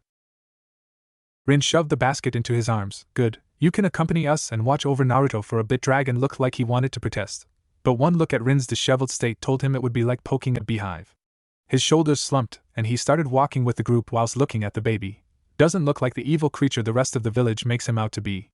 Rin snorted. I'll let you change his diaper. Samadi, wait, the whole village knows? She asked with a shocked look. Dragon looked back to her. Yeah, one of the civilian council members blabbed and got his head chopped off, but the damage was already done. Though, from what I've heard, one of the shinobi off the battlefield spread the news around before the Sandame even made it law. He told her. Rin brows furrowed in contemplation. You don't think Inu? She asked as her expression darkened. Dragon seemed to as well, even with the mask. Honestly, Rin, with how he was acting, I wouldn't put it past him. Rin could only shiver in disgust towards the thought of her ex-teammate. Dragon was busy looking at the still simmering Nanami, and the other 2 genin blatantly staring at them. He smirked under his mask, grabbed it, and took it off to flash his scary face no jutsu at them. They all gasped in fear and put Rin between him and them as he put his mask back down. Rin chuckled. You aren't supposed to show your face, Dragon, he just replied in mirth. I don't care, it was worth it. And if anybody wants to put that face in their bingo books, more power to them. He then returned to paying attention to the baby basket he was holding. 10 minutes later they were at a weapons shop that Rin frequented. Before entering, she turned to Dragon. Do you want to wait out here? I'm sure you don't want to argue with the owner about Naruto, she asked humbly. Dragon waved her off. I haven't slept since yesterday, he stated. Rin looked at him puzzlingly. What? But he already walked into the store. Rin just shrugged it off and waved the genin into the store. She found Dragon in the store setting the baby basket on the counter in front of the store clerk. Clerk-san. Look at this. He ordered the confused clerk. The clerk paled when he saw what was in the basket and pointed, but was cut off before he could say a word. Now look at me. Dragon ordered. The pale clerk looked back at the ominous-looking Umbu. Now look back at the baby. The clerk looked back at the baby that was looking around and wriggling in the basket. Now look at me, Dragon ordered again. The clerk looked back at the Umbu only to find his masked face 4 inches away from his own. Dragon quirked his head to the side, eliciting a stray crack from his neck. Now, Who seems more life-threatening? Be honest now. The seemingly psychotic Umbu asked. The clerk pointed a shaky finger at the Umbu. Why you? The Umbu went silent for what seemed like minutes, staring at the clerk, then threw his head back and laughed heartily before ruffling the clerk's hair. You're a smart guy. I like smart guys, he said before taking the basket and going back to the dumbfounded group. Weren't you going to shop? Rin shook off her stupor. Yeah? She turned to the still gawking genin and pulled out the stipend she generously got from the Hokage for training expenses and split it in 3. Alright guys, kunai and shuriken, at least 3 sets of each. Don't go blowing the rest on explosive tags. Hiroshi snapped out of his trance and nabbed his cut and darted off to look around at the rows of weapons. Nanami took hers and went off to keep an eye on Hiroshi. Kurenai quietly took hers and went directly to where the kunai and shuriken sets were. Rin and Dragon just browsed the aisles. Maybe you should consider a weapon, Rin. Dragon said offhandedly while looking at a Naginata. Rin just shook her head. Don't need one. When you're a medic neen like me, your hands are just as deadly as any weapon, she said back as she held her hand in front of her face in a karate chop form. Dragon looked thoughtful before nodding in understanding. That, huh? Nasty little technique I've had the fortune of not coming up against yet. As they kept talking, another person strolled into the store casually before setting eyes on the 2 Umbu members walking out of an aisle with a basket. Rin and Dragon stopped equally as fast, staring at their squad member Kakashi. The tension between the 3 was thick as fog. Kakashi turned his eyes to the basket, and his gaze turned to ice. Rin's brow creased and her eyes narrowed. You have something to say, Kakashi? She asked in a threatening tone. He just shrugged off the threat with a condescending look. No, I don't. In fact, I was just leaving. He spitefully replied before turning around and walking back out of the store. In their standoff, the 2 adults didn't notice the genin came back when they felt the ki leaking from their caretaker. Rin-san, who was that? Nanami asked cautiously. Rin realized how she looked to the genin and set them straight. That was someone you shouldn't trust. If you see him anywhere by the house, or if he tries talking to you, tell me, alright? The genin noticed the seriousness in Rin's voice and nodded. Rin nodded back in satisfaction and let loose a breath before eyeing Hiroshi's items. What are those? She asked, pointing to 2 small rods with what appeared to be rubber grips. Hiroshi seemed to perk up. These? He asked, putting down his other items and holding one in each hand. With downward swings with both arms, the rods telescoped and tripled in length. Hiroshi grinned. They're telescoping batons. Nice and heavy and a hell of a lot cooler than those Tanfa I was using. I can even make hidden pockets in my sleeves to conceal them. He shouted excitedly. Strange weapons for a shinobi, Rin thought. I thought you said you were a kenjutsu user? Hiroshi shrugged. What else was I supposed to call it? Dankijutsu? He asked with a hint of sarcasm. Rin sheepishly scratched her cheek while Dragon snatched one of the batons away from Hiroshi and tested it out. It's not a clean kill weapon, but with its weight, it would sure put someone in a world of hurt, he described to the genin as he handed it back. Rin shrugged. Well, it's not explosive tags, so I guess it works. Alright, pay for your stuff and meet me outside, Rin said as she took the basket from Dragon and both left the store, Dragon waving at the wary clerk. The genin came out of the store a few minutes later, and the group made their way back to an unoccupied training ground, and Dragon left to finally sleep. Training Ground 16. Rin set Naruto's basket under the shade of a tree and stretched to warm up. Alright guys, we'll start with a warm-up. 5 laps around the field, then 50 jumping jacks, 50 push-ups, 100 sit-ups, and 100 crunches. Then after that, I want to see what you guys can do, she stated plainly. Nanami nodded enthusiastically while Hiroshi and Kurenai paled. An hour later, Nanami panted, content that she was finally able to exercise again, while Hiroshi and Kurenai gasped for air. Rin shook her head at the half-dead genin. Well shit guys, this was just a warm-up. I don't know what your routine was before, but it obviously sucked. She chided as she cooled down. After the genin caught their breath, Rin stood in front of them. Alright guys, I want a grasp on your genjutsu and ninjutsu arsenal. Let's start with you, Hiroshi, she said as she looked to the boy.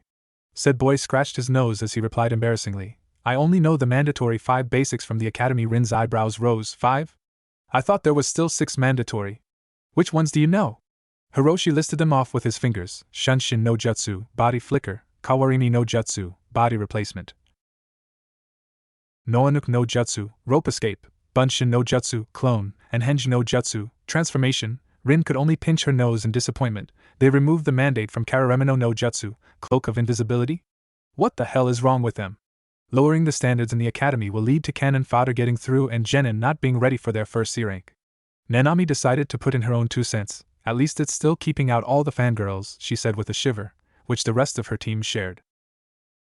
They all knew what fangirls equaled. Fangirls equaled very weak and useless kunoichi, which equaled dead fangirls, rape victims, or even dead squads. Rin hoped she'd never see the day fangirls started pouring into the ranks. Rin cleared her throat. Anyways, how about you, Nanami? She asked, looking at said girl. Nanami seemed to cheer up from their earlier contemplations. I know the basic Academy 5, plus Megan, Narakumi no Jutsu, Demonic Illusion, Hell Viewing Technique, plus Doton, Dorihiki no Jutsu, Earth Style Wall, and Doton, Iwadikure no Jutsu, Earth Style, hidden among rocks, she finished with pride. Rin was surprised at the genin. She had a B-rank defensive jutsu in her arsenal? Can you show me the last two? She asked the genin. Nanami nodded before going through 3 hand signs ending on dog, Doton, Dorihiki. She proclaimed before her cheeks bulged and she started spitting out large amounts of mud that turned into a large rock wall in front of her.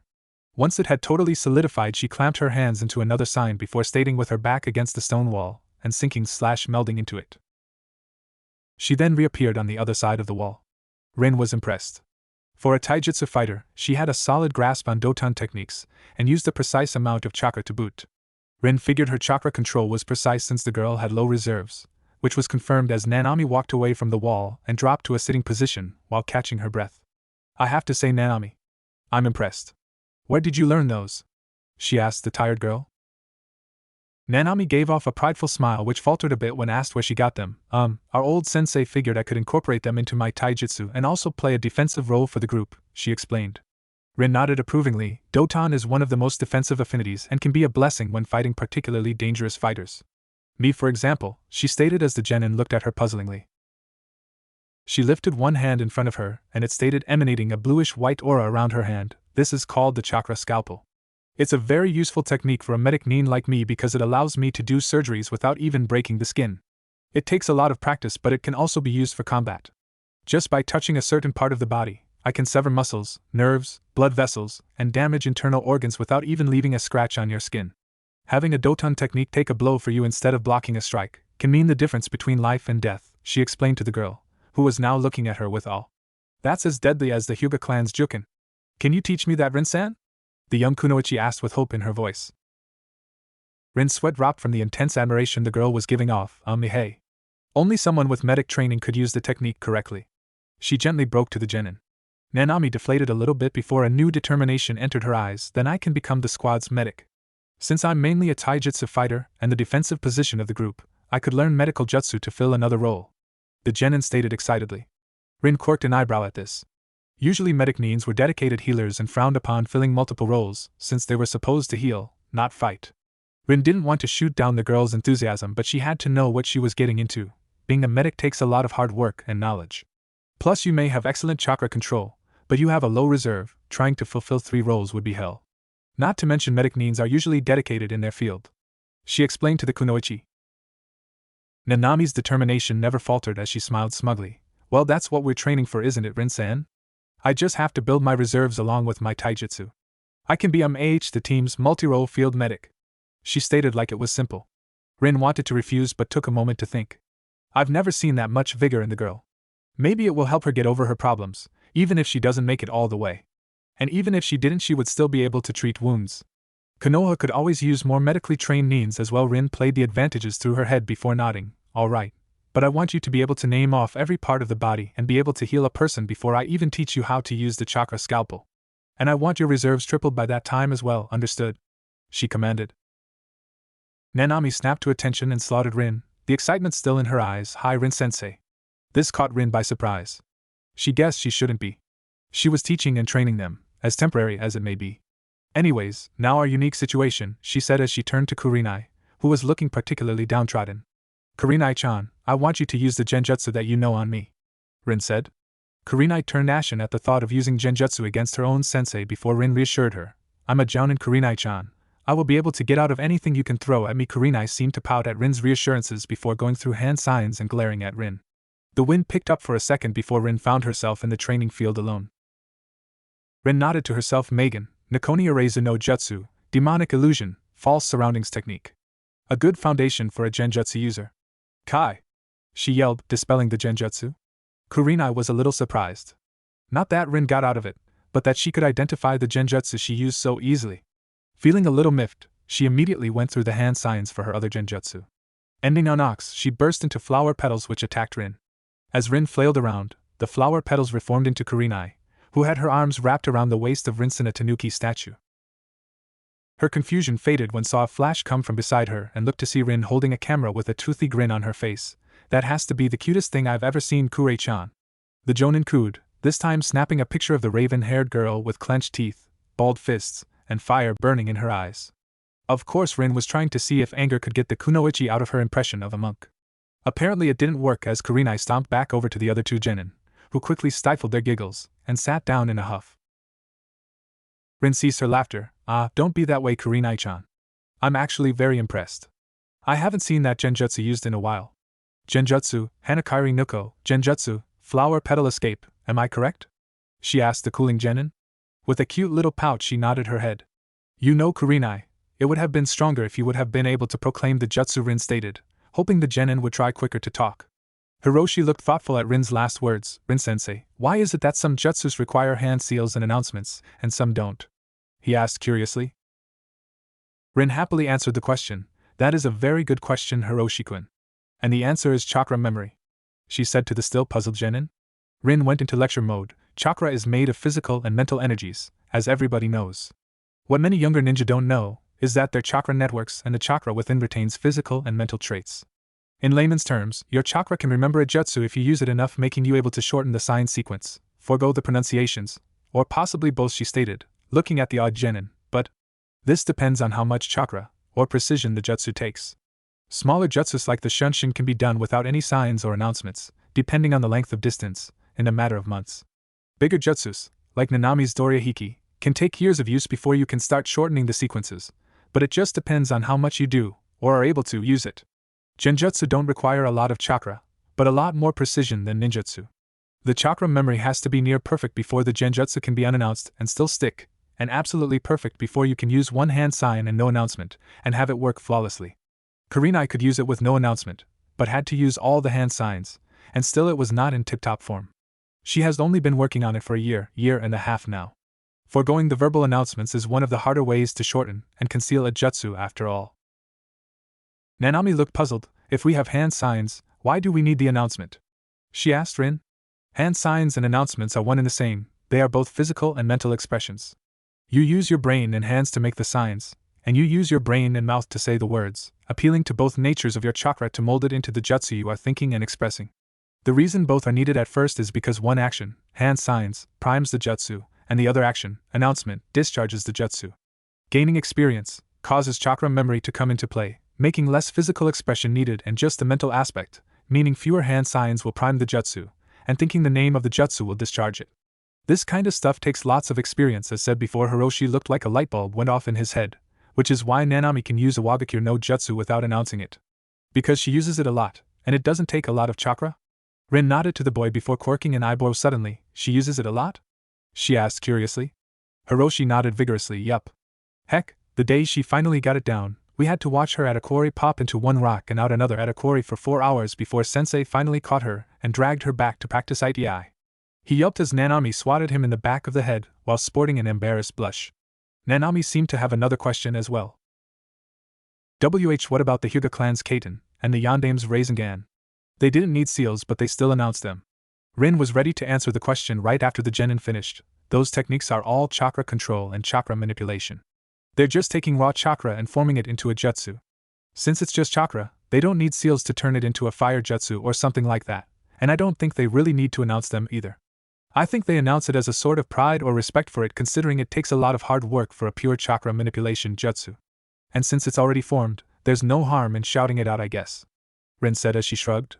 The genin seemed satisfied with the answer. So now what, Rin-sensei? Asked Nanami.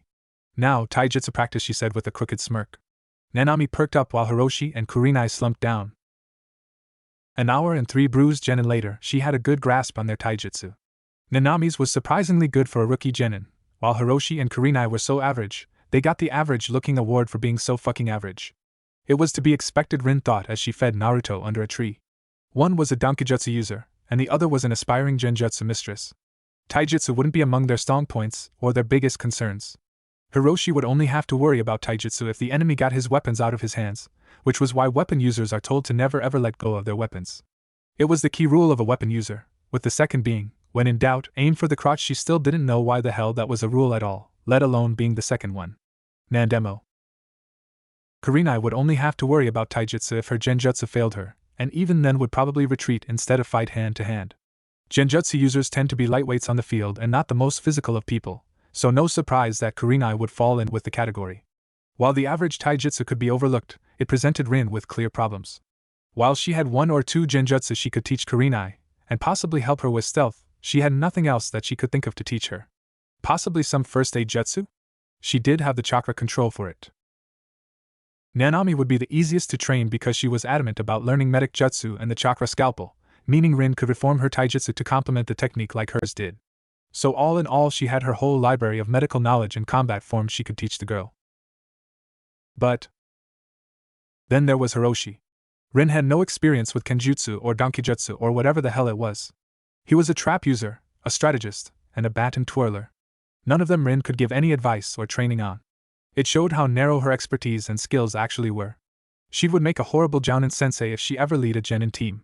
She only had a few ninjutsu outside of what used to be the basics, a couple genjutsu, specialized taijutsu, and just enough of the rest to get to jounin and umbu.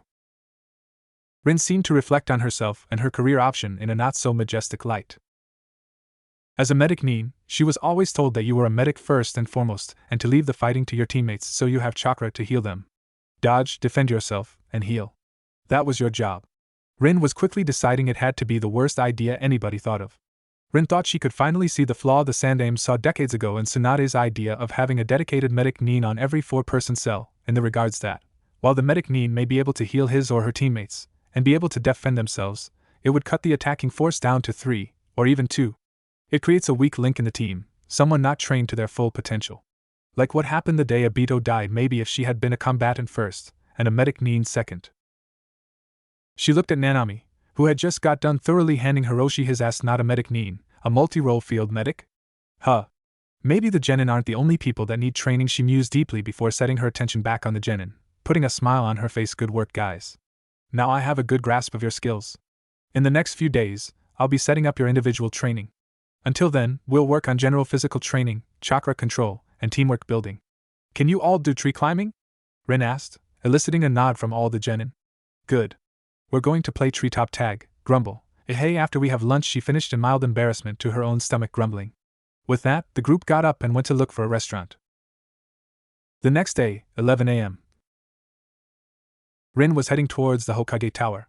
She needed to see the Hokage about getting into the archives, and finding someone to help her train them. Fortunately or unfortunately, some came over to visit, so she left Naruto and the genin in her care. She reached the tower and announced her wish to see the Hokage to the receptionist. Umbu and Jounins usually got right in, but he was already in a meeting. Rin nodded and sat down to wait, reflecting on her findings yesterday afternoon. They were a good team. Their teamwork and coordination could use a little tuning, but considering it was their first exercise as a team was surprising. Hiroshi's boasts about being a strategist and a trap user were not overzealous. The kid had a good grasp on churning out plans, setting traps to capture or drive an opponent, and use of the terrain to get the team advantage. He had spent most of his childhood with Nanami, and easily incorporated Kurenai into his plans. Nanami's use of a Wagakure no Jutsu had almost caught Rin a couple times, and the girl's physical stamina was nothing to scoff at either. Kurenai may not have the physical advantage of Nanami, or the strategic mind of Hiroshi, but she was clever, tenacious, and resourceful. She used her genjutsu, ones that Rin identified easily only hours before, and used them in ways that made them not so easily seen or evaded for that matter. Layering a genjutsu over herself in a trap-laden area was one trick. Hiding regular clones under genjutsu and popping out of branch of leaves close to it was another. Those first few rounds were a bit catchy for Rin, the next few were very close calls, and she was using half of her actual abilities. Half. While Rin could surely say if she were to take on a genin team full-time, she'd want a team just like them, it showed glaring problems in her own training. Half her abilities should keep a squad of chunin on their toes, not genin. Her attention went to previous thoughts about being a medic nin, and she decided that she needed to build up her skills along with her 3 charges. The secretary brought Rin out of her thoughts. Rin-san. The Hokage will see you now. Rin nodded to the secretary and made her way towards the Hokage office, accidentally bumping into a chunin that easily a head taller than her. Ah, Gomen. I wasn't watching where I was going, miss. Rin collected herself and looked at the familiar-looking chunin with a cigarette hanging out of his mouth. Rin. Inuzuka Rin. And you are? The Chunin smirked, Saratobi-asuma. Well, Rin-san, I guess you're here to see Pops, so I won't keep you for now, he replied with a chuckle and went through the secretary office doors. Rin stared at the doors with a dumbfounded expression. Did he just hit on me? Rin asked herself. That hasn't happened since Obito. Rin shook off her stupor and made her way to the Hokage. Hiruzen had just gotten done with a meeting with his son Asuma. Well, it was less of a meeting and more of the same arguing they have done since he became a Chunin. Differences in opinions, his role as shinobi, and more lately, the pain in the ass missions he was receiving. What the hell happened to the little kid that used to jump around asking for a new jutsu? He asked retrospectively. Sensing his next question of the day approaching his door, he wrinkled his features. When the door opened, he was surprised to see Rin there.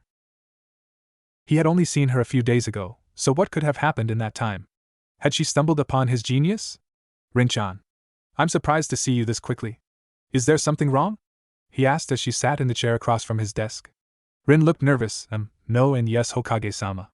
It seems like their emotional problems can be overcome given time, even if they are keeping me up at night right now, and they're a great help around the house. It's their training that has me worried. The Sandaime quirked an eyebrow. Anything I can help with? He asked cautiously. Well, I need someone to train Hiroshi. He uses batons as a weapon, and is the strategist of the group. I could also use 4 pieces of chakra paper and access to the tower archives, she stated. Hiruzen saw a puzzle in the requests. Why do you need access to the archives? And you said 4 pieces of chakra paper. Who's the other one for? He asked. Rin scrated her cheek. The other piece is for me, so I can find some jutsus and techniques to learn now. The professor was intrigued. If I remember correctly, Rin, you're a medic nin. Why would you need to learn ninjutsu? He asked, genuinely interested in her explanation. Rin's expression seemed to project recent revelations. First, could you answer a question for me, Hokage-sama? I'll try if I'm able, the wizened leader answered. Rin seemed to take a few moments to form her question. During the Third Shinobi War, when Tsunade-sama proposed putting a medic nin on every team. What was your reason for turning down the idea? She asked, looking like she already knew the real answer. Saratobi sighed as he picked up his packed pipe and lit it, puffing it before answering. Tsunade was still emotionally devastated from her brother's death when she brought up that proposal, and would not listen to reason.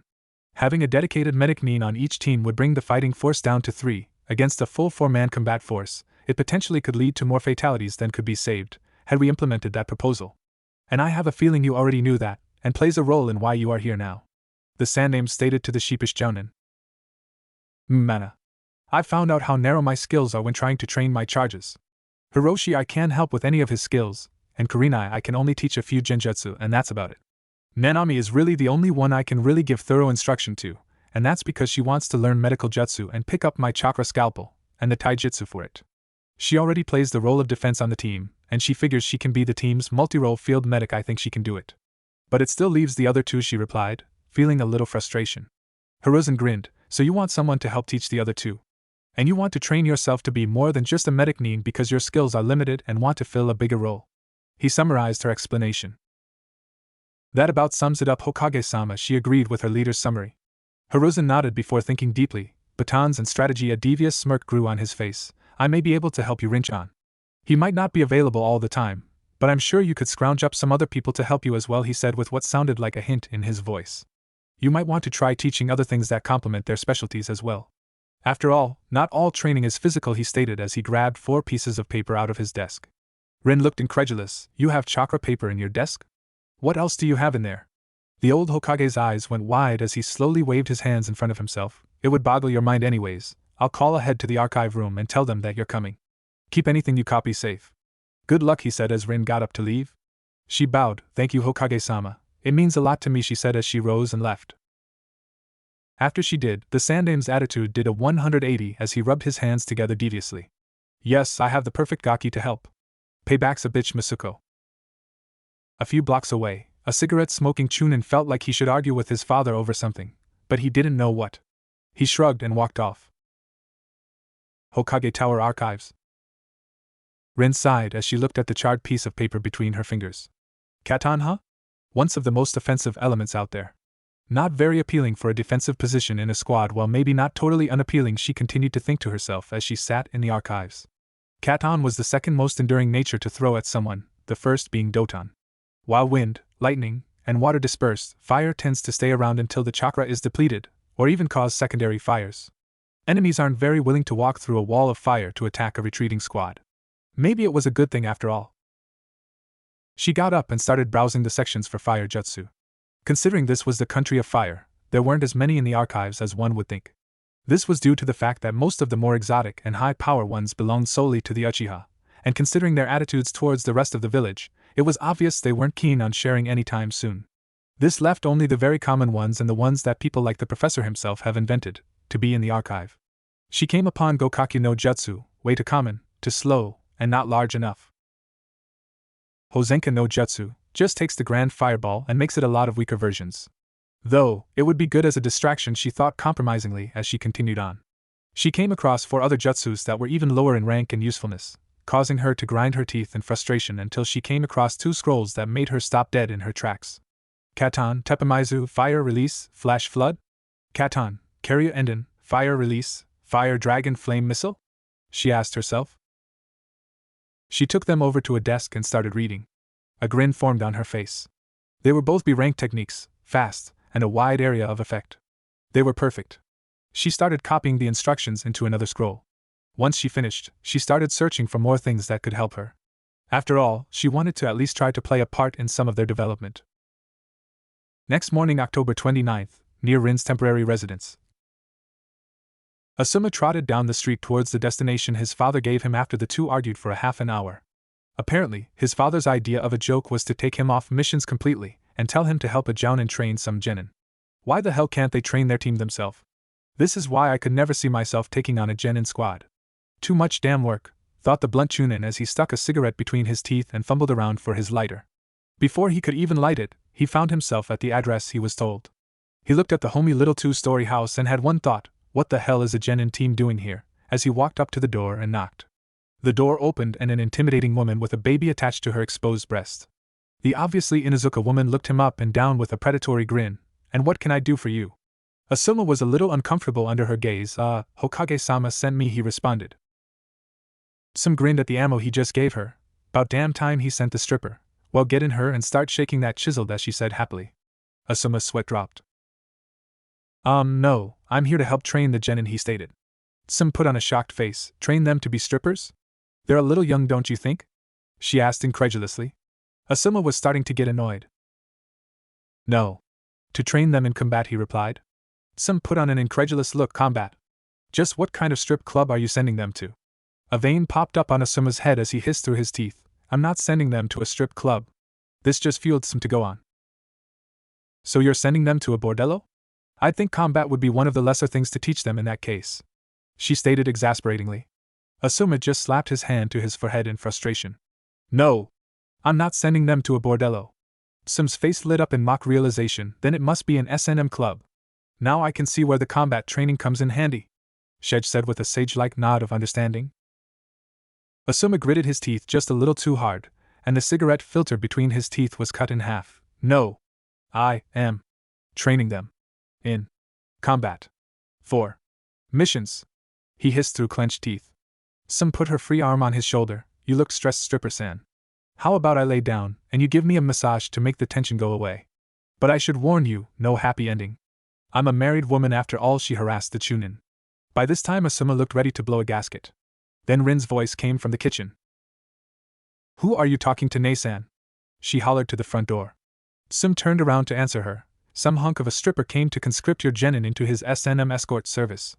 She smiled sadistically as she heard crashes from the kitchen, and behind her. What? Both Asuma and Rin shouted. Rin marched to the door when she started hearing Sim laughing her head off and saw the chunin that was hitting on her yesterday as well. Sim! That was horrible. You knocked all 3 of them out cold, she scolded. Asuma started calming down. So I take it you're their sensei? He stated more than asked. Rin nodded. Temporary sensei anyways. I take it you're the one Hokage-sama sent to help? She asked, getting a nod from the visibly relaxed chunin, who then looked from the revealed clan head Sim to Rin, then back to Sim. He opened his mouth but Rin cut him to the chase. Adopted, she stated simply, gaining a nod of deep understanding from the young Sarutobi. Sim pouted. You both act like that's a good thing, she huffed. Rin and Asuma's sweat dropped. Anyways, now that you're here, I guess I should rouse the genin. Ooh baby. Sim! Rin snapped. Sim waved it off. Alright.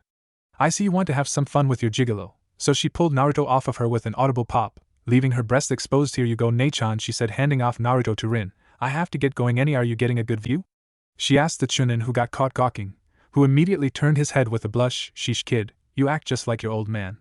You're lucky. Next time I'm gonna charge you to CM, she harassed Asuma before tucking her breast back in and waving to her sister as she left. Don't do anything I wouldn't do, sis. A vein popped on Rin's head. That's an awfully short list. She shouted at the retreating woman, who was now laughing her head off. Asuma finally came out of his prior stupor. Your sister is really. Yes, she replied before he finished. Are all the Anuzu? Pretty much. When she said charge me, did she really? You have no idea, she replied with a slump of her shoulders. Asuma just stood there frozen in his thoughts before shaking his head and bringing his attention back to Rin and the QB vessel. So you're the Kunoichi Pops suckered into raising him, he stated with a look of understanding, until he took on a puzzled look. Then what the hell are you doing with the Genin team?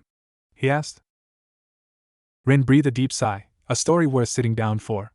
Come on, I have to bring the Genin back to consciousness, she said as she waved him in with her free hand. Half an hour later.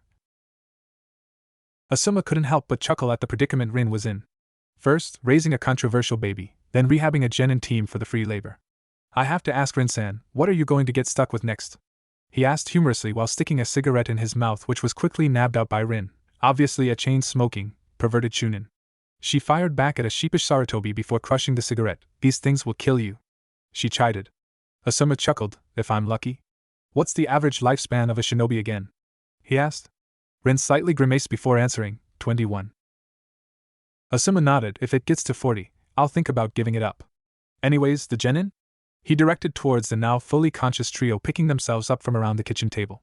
Right, she started as she pointed at the two girls. Nanami I will be teaching the most. She's taking a path right down my avenue of expertise. Kurinai is a genjutsu specialist, Asuma supplied as he finally fixated a look at Kurinai. Rin gave him a raised eyebrow, which caused him to supply an answer. Same crop of graduates. Rin nodded. Saves me the trouble. I can teach her a few things. I was hoping you could help with her physical attributes a bit. Hiroshi, she started, pointing at the male member of the team, is the one I need help with the most. He's a strategist, trap user, and she looked back at the Genin, who was concentrating hard on what she said next, before continuing. Saidonkujutsu user, she finished, Hiroshi smiling like a Cheshire cat. Asuma quirked an eyebrow. Blunt weapons? Rin nodded. Batons, to be more precise, she said as she nodded to Hiroshi, who was more than happy to show him. He dropped his arms to his sides and pulled two strings that were hanging out of the oversized sleeves of his coat. Two snaps could be heard, and then two falling items could be seen falling down the sleeves until they rested in Hiroshi's hands, which he then brought his hands in front of himself and swung out, telescoping the batons.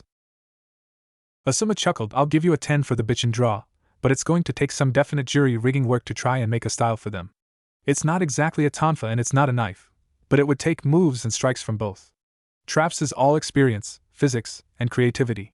And strategy, well, could always do what Pops did and teach him shogi or Chinese checkers, depending on what type of strategist he is. Does he have a futon affinity? Asuma asked. Rin blinked before remembering the chakra paper. She went to the bag she used at the archives and pulled out the 3 sheets before giving them to the Genin. Channel your chakra into those. Nanami started first. The paper dried up and crumpled. Doton. Pretty obvious considering your knack for Doton jutsus, Rin stated to Nanami. She then smelled something burning. She looked to Kurinai, whose paper was on fire. Kurinai quickly flipped the piece of paper until it was out as Rin spoke. Katon, are you sure you're not a relative of the Uchiha? She asked, taking the girl into perspective. Kurinai just shrugged and Rin shook her head. Rin-sensei. What does this mean? Asked Hiroshi. Rin looked to him just to slump her shoulders at the crinkled piece of paper. Right. It means you have the rarest affinity in Konoha, Hiroshi, and the direct opposite of the one Asuma was hoping for, she stated disappointingly. By this time Asuma had walked up to the Genin. Yeah, I don't have a clue about that element. I don't even know if Pops has enough knowledge on it to help. Do you know any Rin-san? He asked the cringing Jounin. Only one. My old teammate, and I don't want any of my group within a city block of him for the moment. Asuma looked surprised. You mean Kakashi, right? Something happened? Rin pointed to Naruto, who she had put back in his basket. He tried to kill him, and we think he's responsible for spilling the beans to most of the village, she stated with anger in her voice. Yeah, doesn't sound like an ideal solution. It looks like we either skip it, or try to find enough materials to let himself learn it. If he did, then he could apply it to his batons during a fight, he finished as he turned to Hiroshi, who was wide-eyed and contemplating. Shock batons? Hiroshi asked Asuma, who nodded. Hiroshi was rubbing his hands together and chuckling darkly, much to the dismay of the females in the room. Boys and toys. Rin sighed out in annoyance. Asuma cleared his throat. Anyways, we should probably continue this out in the training fields. Some more sun could do you guys some good. Especially you, Rin-sen, you're starting to look like a geisha, and you're not even wearing the makeup. He prodded fun at the annoyed jounin. That's Rin-senpai to you, Chunin Asuma. She huffed. Asuma waved it off as he lit a cigarette and made his way outside. Hi, Rin-chan, he replied back at the slightly smoldering Rin and 3 genin who seemed to have moved a few feet away from her. Damn flirt, she grumbled as she picked up the basket and motioned for the genin to follow her. Undisclosed location underneath Konoha at an undisclosed time. A bandaged man was racking his brain. Over a month ago, his plan of securing a piece of leverage against Sharingan no Kakashi was foiled. He had everything set up to send Kakashi's surviving teammate on a false mission so as to capture and indoctrinate her into his organization. Then the Kyuubi came. The plan was ruined. He thought he could compromise by kidnapping Uzumaki Kushina and faking her death during the chaos of the event. But no, she actually died in childbirth. And any leverage against the Hokage was lost when the Yondaime sacrificed himself. Then, he thought he could go back to the plan of capturing Rin. But no! The Sandaime had her inside the village, watching a baby he would love to get his hands on. The Kyuubi vessel. He was only guarded by a jounin medic Nin, and 3 genin from the reports. It was a big risk to try and kidnap him nonetheless, but one that held too big of a benefit not to take. With his list of tools short, and his orphanage only in the beginning stages of being built, he needed strength. Something he could get out of a Jinchuruki, possibly as early as the age of 6. With his mind made up, he called forth his best tool. Noboru, an intimidating-looking black-clad man, appeared before Danzo in a kneeling position. Yes, Danzo-sama. A file was thrown onto the floor in front of him. I want you to apprehend the Kyuubi vessel. Inside the folder you will find its most current picture, its location, and a list of the shinobi caring for it. No fatalities would be preferable, but if you have to kill one of the genin to capture it, make it look like IWA was behind it. The old warhawk finished, throwing an Iwa's headband on top of the folder. As you command, Danzo-sama, the shinobi responded before picking up the items and fading back into the darkness. Danzo picked his tea up and took a sip, imagining the powerful tool he would have in a short while. November 15th, 1 hour before sunset. The crisp autumn night air was rolling into the fields as Rin's little group wrapped up training. It had almost been 3 weeks since she and the genin had started training, and she could definitely see results. Nanami kept her determination since that day, and has been studying the medical books whenever she had a free moment. Rin had been helping her revamp her taijutsu into one more suited for the chakra scalpel, and she was taking to it like a fish to water. Rin figured in a few more days she would teach the girl the technique, along with Mystic Palm, and start with live training and endurance. It was one thing to be able to do the chakra scalpel, it was another to use it as a weapon. It took high amounts of concentration and experience to make the chakra scalpel stable enough for the stresses of combat. But with the vigor the girl was showing, Rin put her money on the girl learning it in a month. Not that it was the only thing Rin was teaching the girl. Rin had managed to kidnap Dragon for a few hours and sweet-talk him into teaching Nanami Doton, Doryuso, Earth Release, Rising Stone Spears. It wasn't exactly a totally defensive jutsu, but it was short-range so she could use it to deter pursuit by the enemy. After Dragon had shown her the jutsu, Nanami had decided to practice it to the point of exhaustion, much to the dismay of everybody else. Thankfully she had only doubled her reserves by that time and was only able to make a small mountain range of spikes, but sometime during the chaos, Dragon had escape air left. Kurenai was not as much as a leap in progress as Naomi was. Rin was able to teach her Megan, Niju Kokoni Areze no Jutsu, Demonic Illusion, Double False Surroundings technique, and some tips on how to make her own genjutsus, and that was about it besides chakra control, building up reserves, and physical fitness, which the girl sorely hated apparently. Kurenai was in the process of creating her own genjutsu, so Rin didn't feel completely useless to the girl. She could always teach her the jutsu she acquired from the archives, but right now the chakra requirements would flatline the girl, so it was something for the future. Rin had learned all 3 of the Katon jutsus she copied from the archives, and had them down pat. She could only manage 2 dragons with the Karya Enden, but for a recently medic Nin only Kunoichi, that was pretty good. She didn't even faint from chakra exhaustion anymore from attempting it. Katon, Tepamaizu, Fire Release, Flash Flood, was truly amazing, and had definitely earned its namesake. White-hot fire flowing like liquid, filling cracks, following corners, finding its way into almost any defense. Rin was never really a jutsu fanatic, but even she had to admit that her panties were a little moist after seeing what it could do. The Uchiha would rape their own mothers for a jutsu like that. Oh, and of course, she learned Hosenka no Jutsu.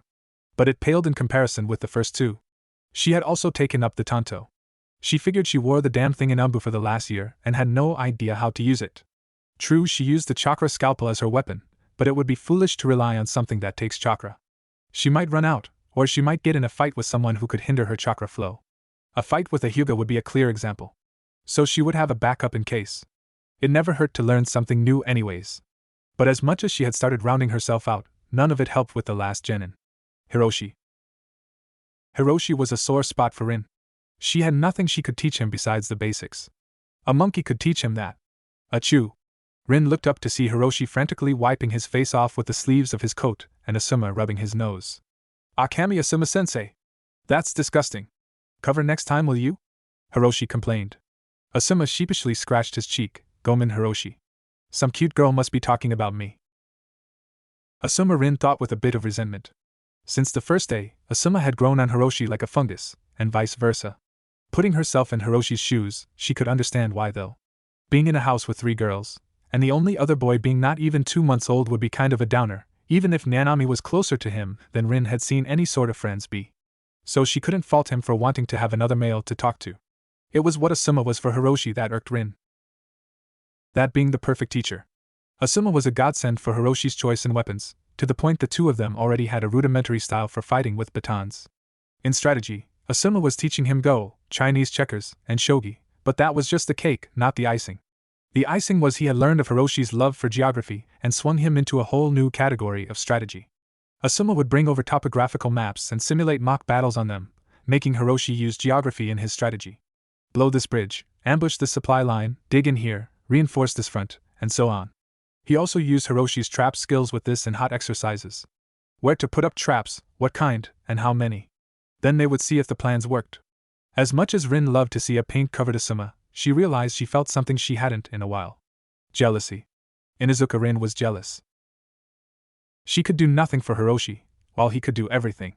She knew she shouldn't feel like this, considering it was her who asked for the help, but right now he was definitely the better teacher at the moment. Nanami was Rin's best student only because she took an interest in what Rin knew. Asuma's specialties were close enough to Hiroshi's that the Chunin could teach him on a detailed level. He was also a fire user, so technically he could teach Kurenai a few things as well. He also had a very aggressive taijutsu style that Rin was sure Nanami grrr. I feel like pulling my hair out. I should look at the positive things. Like the fact that at least Asuma isn't teaching Hiroshi his Sarutobi-style perversion. Despite his inexpertise at the hands of Neisan, he's definitely a close second in the arts of flirting and teasing. She thought. Achoo. Itei. That was a lit cigarette. Hiroshi screamed. Asuma was now trying to calm down a genin with a red mark in the middle of his forehead. Gomen Hiroshi. I'll say this, whoever this girl is needs a spanking, Asuma joked. Rin sprang up with a furious blush before realizing what she just set her up for. Asuma turned to her while Hiroshi left over to Nanami, still nursing his head. Oh, so it was you, Rin-chan. But you already get spankings considering it's your birthday today, he teased the dumbfounded Kunoichi. Why you read my file? How the hell did you even get it? She shrieked. Asuma put on a knowing smile. The Sandame's my dad, of course. So I know when he leaves his office, his passwords and blood seals are useless, he stated matter-of-factly. Rin tried to play it off. Alright, so you found out my birthday. I'm 3 years older than you, so stop flirting, Gaki. She growled at him. It only egged him on. Don't be that way, Rin-chan. I don't mind if you're older than me. Plus, while you may be 18, you still blush like a schoolgirl, he teased the Jounin, who started sputtering, trying to come up with a retort, but just ended up blushing like a schoolgirl. Asuma kept on though. Besides, birthdays mean free drinks at the bars, so why don't we hit the town tonight? Rin was incredulous. Me, go drinking with you? Asuma jumped on it. I'll take that as a yes. Pick you up at 8:30. Ja. He blurted out before going up in a swirl of leaves. Rin's mouth was agape as she stared at where he was. The genin walked up, looking at her, before Hiroshi spoke up. So you're going on a date with Asuma-sensei, Rin-sensei? She just turned to the genin with the same look on her face. I am? That's what it sounded like, Rin-sensei. You have to admit, he is pretty cute, Nanami piped in with a small blush. He is? She got back in stereo from both Rin and Hiroshi. Nanami just shrugged her shoulders with a nervous chuckle. Rin shook her head. I guess I should get out of the house more. And the Gakis have proven to be trustworthy around Naruto. What the hell, why not? Anyways, let's get home. Unless we're eating ration bars for diner? She asked jokingly. Their response was to pick her up and carry her off back to the house. Oh, I can walk by myself, you know. Indeed, they were progressing nicely. Oh, make. I'm going to kill her. It had to be her, thought Rin dangerously, while sporting a cherry red blush as she laid in her bed trying to sleep. Muffled moans, grunts, and whimpers could be heard coming from Nanami and Hiroshi's room. Ever since Rin had left the genin with Sim that day, the very same night, Rin started hearing the two experiment. Kurenai seemed to sleep right through it, but Rin couldn't for the life of her for one simple reason. Hearing and smelling it was frustrating her to no end. For lack of a better word, Rin was a virgin, meaning only she never had a man's thing in her. Her hymen was long gone, as any virgin kunoichi past chunin could tell you well if she didn't kill you first, so the goings-on definitely made her well damn curious. She folded her pillows over her ears and tried to ignore the smoldering itch that had seemed to have crept up between her legs. Next day, noon. Rin was upstairs, simmering as she folded her laundry. She had been doing laundry all day and frustratingly it still didn't seem to do the trick. Maybe she had picked up some of the less desirable Inuzuka traits, because she could surely say she felt like she was in heat. Nanami's glowing cheerfulness that morning hadn't helped, either had Hiroshi's limp. Her thoughts were cut short, as she caught herself subconsciously pushing herself into the edge of the dresser. Aerg! She growled in frustration with herself. She stared at the wall for a moment before shifting her gaze to that closet. She hesitated before her itch told her otherwise. It abandoned property, right? So what's the harm in looking through it, she convinced herself. She slowly made her way over to the door of the closet, and then put her hand on the knob. She took a breath and turned the knob. What greeted her looked like a miniature adult toy shop. Lingerie of every kind, condoms, bedroom bondage gear, aphrodisiacs, lotions, things she couldn't describe, and of course vibrators.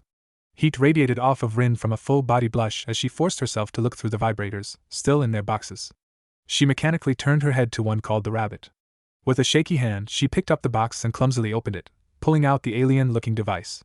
Butterflies churned in her stomach as she studied it. These beads must be for, and this extension must be to stimulate my ha. Before she knew it, she was already walking over to the bed with it. With a newfound curiosity, she dropped her pair of shorts and peeled her already damp thong away from her hairless crotch, thong or pubic hair, never both after all, leaving her in a black t-shirt. She laid on the bed and studied it closer before flipping the switch. The vibrator sprung to life with buzzing and shaking. Rin bit her lip, before parting her legs a bit, and moving the shaking hand holding the buzzing wand to the entrance of her womanhood. With only a simple prod of the end of the vibrator onto her, sparks ignited on every part of her lower body. She gasped at the sensation running through her. She had never felt like this before and became more courageous. She slowly teased the entrance of her tunnel with the rabbit, taking in the slowly intensifying throbbing sensation coming from her moist crotch. Her legs became restless, and she could feel a twinge growing in her lower abdomen. A simple demand had slowly made its presence known more. By now her juices were flowing from her, and down her ass to the bed. With a look of wanton lust, she pausatoned the dildo, and spread her legs even more. With a deep breath, she pushed the vibrating wand past the lips of her womanhood and all the way in until the extension rested against her newly exposed clitoris. Rin gasped at the sensation of her stretching to accommodate the intruder, her stomach muscles binding up as well. Rin took a second to get used to the stretch. She may not have a hymen, but she was still virgin tight. The stimulation to her clitoris helped a lot because a dozen seconds later, she was slowly pumping the plastic phallus in and out of her tunnel, whimpering every now and then from a jolt of teasing pleasure, just making her want more. Rin's other hand busied itself with stimulating her breasts through her clothing and roaming the rest of her body, before it joined the other hand on the vibrator and pumping the full length in and out of her at a faster and harder pace. Lewd smacking sounds came from her cunt as she pumped the vibrator harder and faster, her legs becoming restless again, seeming to want to find purchase around someone that wasn't there. Rin could feel her muscles tightening, warning that she was close as her whimpers became desperate. Her legs now flopping, bent in the air, she pumped hard and fast until her whole body stiffened, and her vision went pure white, her body spasming with every massive explosion of pure pleasure. Unfortunately, she wouldn't be able to enjoy the afterglow, because her vision returned to the image of Kurenai standing in the doorway with a blush that matched her eyes, and a horrified look on her face. Rin shot straight up in the bed with the sheet over her faster than the Sharingan could see.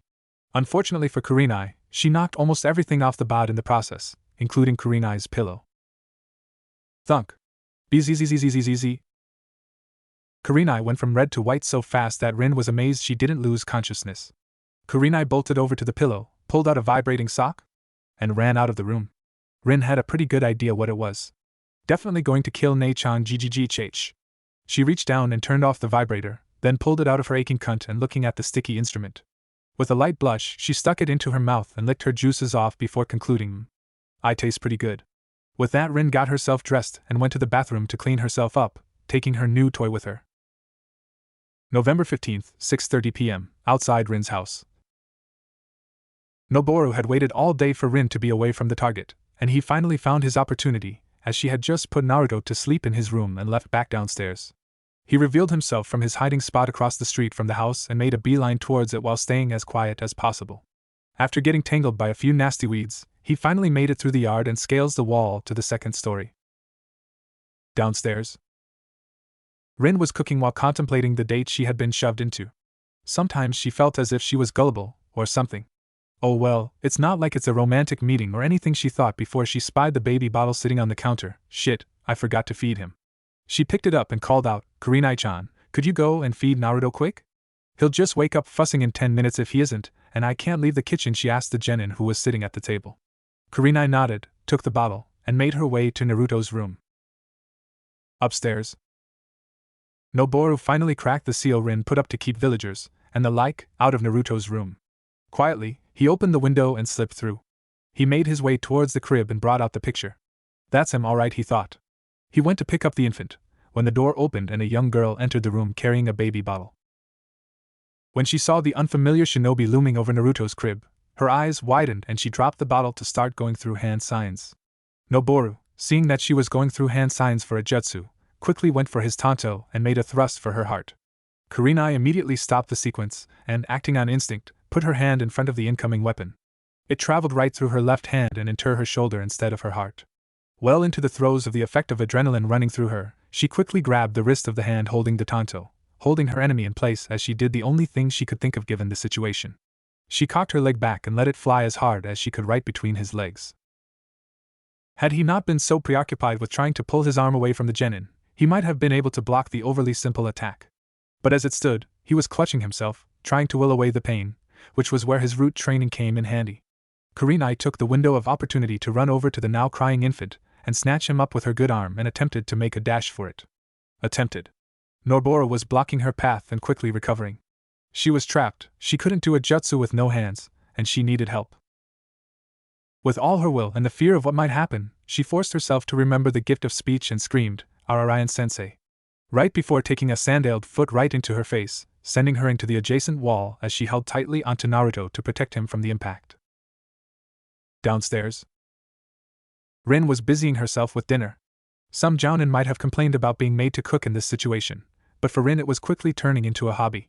She had never gotten many compliments about her cooking, mostly because serving food to the Inuzukas was like serving imported water to a dehydrated Sunanin. And after she moved out, she only really cooked for herself, if even. But now, she had two genin sitting at the table with sparkling eyes and drooling mouths, staring at her in admiration as she prepared tempura chicken. Being only 5 years older than the two, she could only wonder if this is what being the mother of a family felt like. Her thoughts were interrupted by Nanami, who looked up to the ceiling. "Odd, it sounds like two people moving around upstairs," she voiced right before they could hear Naruto start crying, and then a scream that turned Rin's blood to ice. "Ararayan-sensei." Rin darted for the steps faster than anyone had thought her capable of, which incredibly doubled when she heard something heavy hit a wall upstairs, and Naruto crying harder. Naruto's room. Noboru was in a rage. This little bitch had the tenacity to kick him in the nuts, and now she was clutching the demon vessel like a vice. He quickly kicked her in the side of the head for good measure before wrenching her arm away, dislocating it in the process, and nabbing up the QB child. Right before he turned to the window, he noticed he didn't notice anything because the cognitive part of his brain was liquefied and leaking out of his nose and open mouth, a bluish-white chakra-covered hand palming the back of his head until he fell to the side, Rin snatching up Naruto before he fell.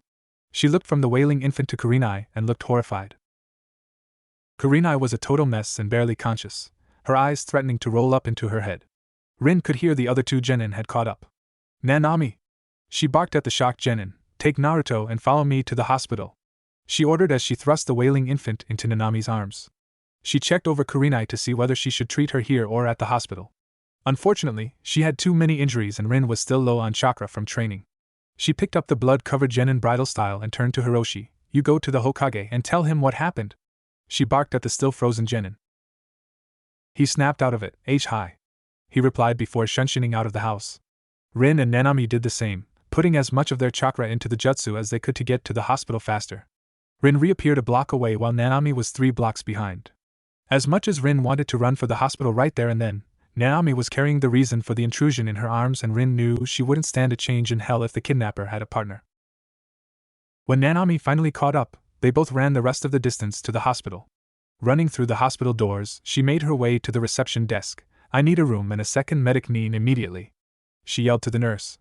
The nurse's shock turned into a hateful glare when she noticed the infant in the Genin's arms. "Get out! We don't want you, demon love." She was cut off as Rin grabbed the nurse's collar and brought her an inch from her murderous face. "I said now!" She hollered with enough ki to cause the nurse to wet her pants. "Our room TH322," she choked out before Rin threw her back into her chair behind the desk. She charged towards the room, grabbing a confused medic Nin and dragging him with her. Nanami followed quickly behind and shut the door of the room. The still visibly shaking nurse turned to the other nurse on duty who had seen the whole thing. Take over. I need to clean up," the wet nurse requested. The other could only nod dumbly. With Hiroshi. After his shunshin from the house, Hiroshi ran as fast as he could towards the Hokage tower. Bursting through the double doors, he ignores the shrieking secretary whilst running towards the Hokage's office. He reached the office and burst through the doors. "Hokage-sama," he shouted. 3.5 sets of eyes shifted to him, as the boy had interrupted a meeting between the Hokage, the advisors, and Danzo. Hiruzen's annoyance towards the disturbance quickly turned into concern. "You're one of Inuzuka Rin's charges, are you not?" he asked authoritatively. The panting genin nodded. "Yeah. Some strange Umbu-looking guy tried to kidnap Naruto. Rin-sensei killed him, but not before he seriously injured Kurenai-chan. Rin-sensei told me to tell you while they went to the hospital, Hokage-sama," the genin blurted out. Hiruzen noticed small amounts of tension in Danzo after hearing about the failed abduction. "So Danzo, you still hold resources that should have been dissolved decades ago? You better hope I don't catch you red-handed," he thought before speaking again. "I see. It looks like this meeting will have to be finished another time. Umbu," he called. 2 Umbu, Ox and Weasel, appeared behind the startled genin. "Recover the body from the house," the Sandaime ordered the 2, who then bowed and disappeared to complete their task. Hiruzen leaped over his desk, picked up the genin under one arm, and shined all the way to the hospital, leaving 2 confused advisors shaking their heads, and 1 internally fuming. "Danzo, one of my best men defeated by 3 brats and a Candastriper," he bellowed in his mind before walking out of the room. Hospital. Hiruzen and his load appeared right in front of the reception desk and a startled nurse. "Where can I find a woman with brown hair and purple face markings?" the Hokage asked the strangely attentive woman.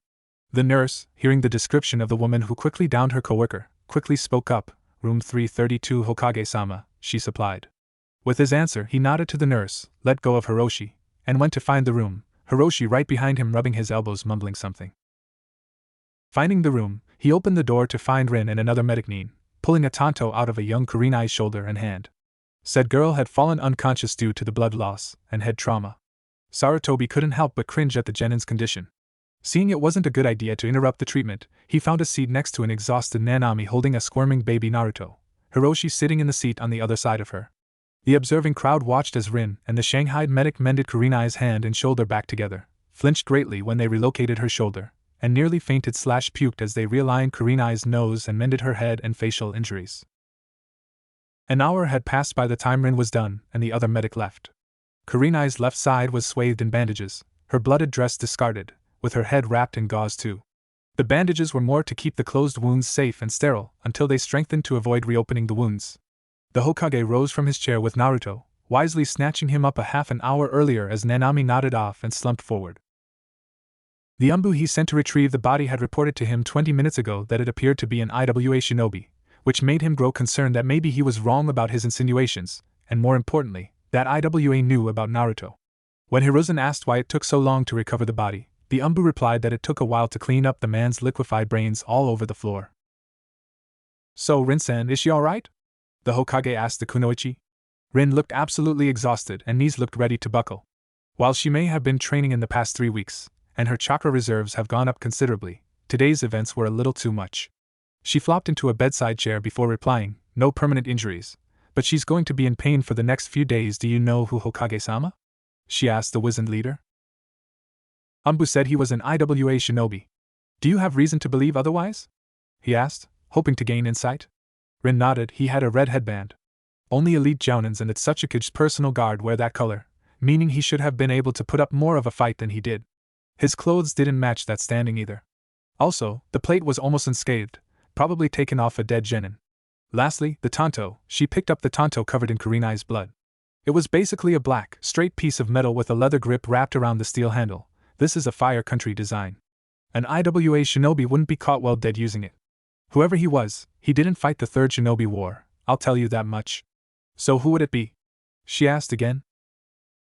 Hiruzen had to sigh, more in relief than anything. At least IWA hasn't found out, he thought before replying. I have a suspicion, but without hard evidence, it would be impossible to connect him to it, and considering his stature within the village at the moment, I can't do anything against him, the aged Hokage stated frustratingly. Rin furrowed her brows angrily. Does this suspicion at least have a name so I can prepare and avoid in the future? The Hokage nodded. After all, it's not like he was one to protect the crinkled old warhawk. I believe you already know him. Shimura Danzo, he replied bluntly. Indeed, Rin knew who he was. She was there when he made his interest known in turning Naruto into a living weapon. She had heard from her old sensei about his root program as well, which was supposed to be disbanded years ago because of the inhumane results, and more importantly the very lopsided failure to success ratio of the group's mission list. So Rin couldn't say she was surprised he'd want to get his hands on a Jinchuruki by any means possible. I'll tell the genin to avoid the old mummy later, Rin stated her mind as she looked at the snoring genin leaning against each other in their seats. Their conversation was interrupted as the form of Kurenai started to awaken. She cracked her puffy eyes, which were black not 2 hours ago, and looked at her sensei. The thing Kurenai did next surprised Rin since she didn't think about the prior incident yet. Is Naruto alright? She asked the surprised Jounin and smiling Hokage in a croaky and stuttering voice. Rin got over her surprise and smiled at the bandaged girl. He's fine thanks to you, Kurenai-chan. If you hadn't protected him the way you did, he would be gone, Rin praised the girl. Kurenai smiled before noticing the tanto that was previously lodged in her shoulder, sitting on a cart of dirty gauze and used medical instruments. Without a further thought, she grabbed it up. Rin looked at the genin questioningly. Kurenai managed to smirk through the soreness in her face. I think I've earned it, she answered humorously. Rin chuckled. I think you've earned more than that, she retorted. The Hokage nodded at this. Indeed you have, Kurenai. I never intended for you or your teammates to take such an active part in Rin's mission, so I think some A-rank hazard pay is in order for your bravery, the Hokage stated. Kurenai blushed before her expression turned glum. What's wrong, Kurenai-chan? Rin asked in concern. The girl sighed. I was almost useless in that fight. I couldn't even see cast a Jijin Jutsu before he attacked me. The only thing I could do was kick him in thigh groin and SSSSSC cream like AACC civilian, and Kurenai replied, downtrodden at her weakness. The Hokage put his free hand on the girl's good shoulder. You have to remember, Kurenai, he was most likely a jonin, and you are a genin. Also, if I remember correctly, you are aspiring to become a genjutsu specialist. Most genjutsu-based ninja are long-range fighters for exactly the situation you were in. You were almost powerless in the fight because it was close range, and tight quarters at that. The Hokage assured her, and Rin joined in as well. Being a genjutsu specialist is a good goal, but even I've found that over-specializing can leave you blindsided, Kurenai-chan. I have a few things I could teach you to shore up your mid-range problems, and Rin tapped Kurenai's tanto. Your new toy could be an excellent solution for close range. Kurenai seemed to cheer up a bit after that. Rin hadn't taught her that much before due to her concentration on genjutsu. Sometimes she felt jealous that both Naomi and Hiroshi synced with their respective teacher while Kurenai was sort of the odd genin out. Now, after the attack, Kurenai could honestly say if Rin could teach her something that would make her a stronger kunoichi, who was she to pass it up because it wasn't her specialty? She smiled at the jounin. Hi Rin-sensei. She replied back as cheerful as a trauma patient could be. Rin, happy that everything was well again, wanted to wrap things up. Well, I'm sure dinner is a little overcooked. Ah yes, the umbu said whatever they put out in your kitchen smelled delicious, the Hokage interrupted, earning a sweat drop from Rin. So I guess we're gonna have to find alternate sustenance. Nanami! Hiroshi! Wake up already! She hollered at the two genin, still sleeping in the chairs. They stretched and yawned before noticing Kurenai sitting up in bed. Kurenai! You're awake! Are you alright? They shouted in unison. Kurenai tried to reply but Rin cut her off. She's fine. Now let's go get something to eat before I resort to cannibalism. Hiroshi, go get a wheelchair for Kurenai, she ordered, causing the startled boy to snap at attention before flying out of the room. Why not leave her here for monitoring? The Hokage asked. He watched as Rin put on a scowl before replying, I'd rather not leave her care to some of the people around this hospital. I'm a fully trained medic anyway, so I can do as much for her at home as can be done for her here, she stated coolly. The Hokage decided it had something to do with Naruto and left it at that. Well, I think I'll join you then, seeing as I haven't eaten since lunch. I would suggest a little ramen stand that your sensei frequented with his girlfriend, the old Hokage replied, changing the subject. Rin was about to reply when she heard something coming down the halls. Squeak, squeak, squeak, squeak, squeak, squeak, squeak, squeak. The bristles on the back of Rin's head stood on end as she heard it come closer to the door, then her eye twitched and a vein popped up on her forehead. Hiroshi. I swear to Kami, if you think I'm gonna listen to that all the way home, find another one. The squeaking stopped abruptly before starting up again. It faded quickly into the distance before crash. They could hear a nurse hollering at what they guessed was Hiroshi. The Hokage and Nanami's sweat dropped before the grumbling Jounin turned to the Hokage. Ramen it is, she replied bluntly as she helped dress Kurenai in her slightly tattered and stained dress. A while later Hiroshi came back with a sheepish look and a non-squeaking wheelchair. After helping Kurenai into the wheelchair, she stood back. All right, is everybody ready? She got two resounding and one stuttering high, the last causing the first two to look shocked. Holy shit. She can talk again. Hiroshi stated the obvious in a less than tactful manner. Rin waved the two genin off as she got behind Kurenai's wheelchair. Hi. Worry about it later. Food time is now, she stated. She was tired, hungry, and an Inuzuka by name, and she made it known. Streets of Konoha. The strange procession made their way towards the small ramen shack, allowing the Hokage time with Naruto. Rin didn't think it was humanly possible to pull off some of the weird faces he was making at Naruto, the infant giggling louder with each one. Rin had to smirk. You know, Hokage-sama, I don't see why you didn't just take him into the Sarutobi clan, she pondered. The Hokage seemed to sadden at the question before he spoke up. I would have if it would have been beneficial to him. After my wife's death, there's been animosity between my sons and I. Put that with my duties and you have a clan compound with hardly anyone there at any given time. Then there's the problem with association. Why would the Hokage adopt a random orphan? Foreign powers would catch on, combined with the previous problem, and it would put him in even more danger than he is in right now. IWA finding out would be a prime example, he stated solemnly. Rin could only nod somewhat disappointingly. The Hokage smiled at the Jounin. Don't worry, Rin. If the assailant truly wasn't from IWA, as you believe, then the secret is safe, and the mastermind has just lost a precious tool, as he would say. He didn't have many when he was ordered to disband his organization, and I'm sure his numbers haven't increased significantly since then, so I doubt a second attempt would be too soon in the making, he stated. Rin perked up upon realizing something. She looked to the genin. Should you be discussing this in front, don't worry, they know. I've sworn them to secrecy about it before they even came to your house, the wizened leader assured Rin as they reached the flaps of none other than the Ichiraka ramen stand. Welcome, they heard from a small brown lump of hair hovering from behind the counter. The group craned their necks to see a brown-eyed little girl smiling up at them. Hello, little girl, is the owner of this place around? The Sandame asked. The girl gave off a cute pout. I'm not little. I'm already this many, she protested, holding up 4 fingers. Already 4. You are a big girl. So can you call the owner here? Sarutobi asked the child again, this time getting a vigorous nod. The girl turned away from them and called, Tiu-Usain. Some old beardy-faced man with a funny hat wants food, causing the Hokage to face fault and the rest of the group to try and stifle their snickering. A man could be heard walking to the front. I am Chan, what did I say about being polite to the Kusto Hokage-sama? He gasped when he saw the beardy-faced man before quickly bowing to the Sandame. Forgive my daughter for her rudeness, Hokage-sama. After picking himself up, the Sandame just waved it off, quite alright for a child and, sadly, quite accurate. So this is Ayam. How she's grown since the last time I've seen her, the Hokage reminisced whilst looking at the child bent sideways and staring at her father while he bowed. Tuchi straightened back. Anyways, I'm sure you and your group are all hungry, so what can I get for you? Tuchi asked the group. After getting their orders, Tuchi went back to start cooking, dragging his daughter with him so she wouldn't cause more trouble. The group was left to sip their drinks and converse. Nanami and Hiroshi were bombarding Kurenai with questions, and Rin and the Sandame were fiddling over Naruto and conversing about the incident.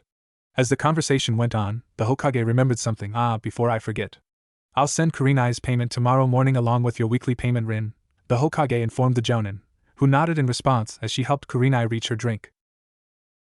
Hiroshi perked up upon hearing this. She's getting paid? So what do we get? He asked hopefully. Nanami decided to deflate his hopes. You get dinner, baka. She growled at him. Her attempt backfired. Unperturbed, Hiroshi put on a contemplative pose. A hard bargain. Throw in some dessert later, and it's a deal, he proclaimed at Nanami suggestively, wagging his eyebrows, and causing Nanami to blush a new shade of red before dumping the ice water pitcher over Hiroshi's head. The Hokage just shook his head. I can tell who Asuma has been teaching, they're almost identical in their flirting, he stated. Rin couldn't help but laugh, couldn't be more true, Hokage-sama. I swear, when he's not flirting, he's trying to swindle me into a date. OFFF. Found you. Asuma cut her off as his head burst through the tent flaps. Thought you could get out of a night of drinky, he paused, and his victorious smirk disappeared as he set eyes on his father and a heavily bandaged kunai. He let out a resounding sigh before speaking up again. What happened? He asked simply. Rin told him the story as their food was served and Asuma ordered, figuring he would be there for a while. By the time Rin finished, Asuma looked a little disgusted and a lot more pissed. He looked over to his old man. Honestly, Pops, why do you even keep that gimp of a mummy around? All he seems to do is contradict everything you do and try to stab you in the back when that doesn't work. Just take him out behind a shed and slap an imploding tag on his back, he suggested bluntly. His father was imagining doing just that, and chuckled darkly, but shook it out of his head. As much as I'd love to do that, I don't have the evidence, or the support. Until then, as the saying goes, keep your friends close, and your enemies closer, Hiruzen proclaimed. Asuma shook his head. There's also the saying, kill the snake before it bites you, and this particular one is aimed for your ass, Pops, Asuma retorted, pointing at the mentioned posterior. Hiruzen harumphed. You think a half-bandaged mummy is going to get the best of me? You're 1,000 years too early to be lecturing me, boy, the Sandame fired back, fueling the argument. The two stubbornly bickered back and forth, Naruto just watching the funny men, for 5 more minutes until Asuma's food came, prompting the Chunin to sit down and eat. This was Asuma's first time here, so he was pleasantly surprised as the genin had been with the taste of the ramen. Damn, this beats free birthday bar drinks any day. Which reminds me, he remembered. Quickly finishing his food, he pulled out a cheap sealing scroll and unrolled it across an empty part of the counter. With a push of chakra, a cake came out. I didn't have enough money for a present, but I at least had enough for a cake, he stated with a nervous smile, after looking at the cake.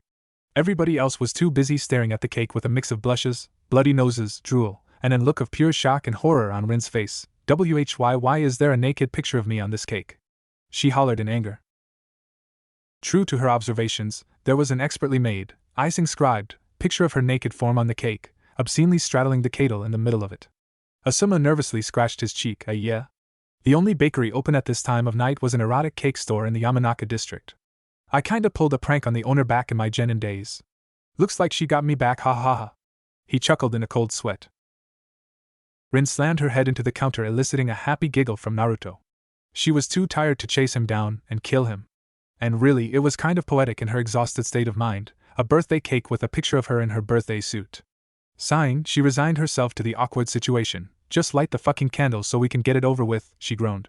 Asuma let out a breath of relief before smiling. That's the spirit, he exclaimed as he lit the candle that looked a lot like a penis now that she looked closer at it.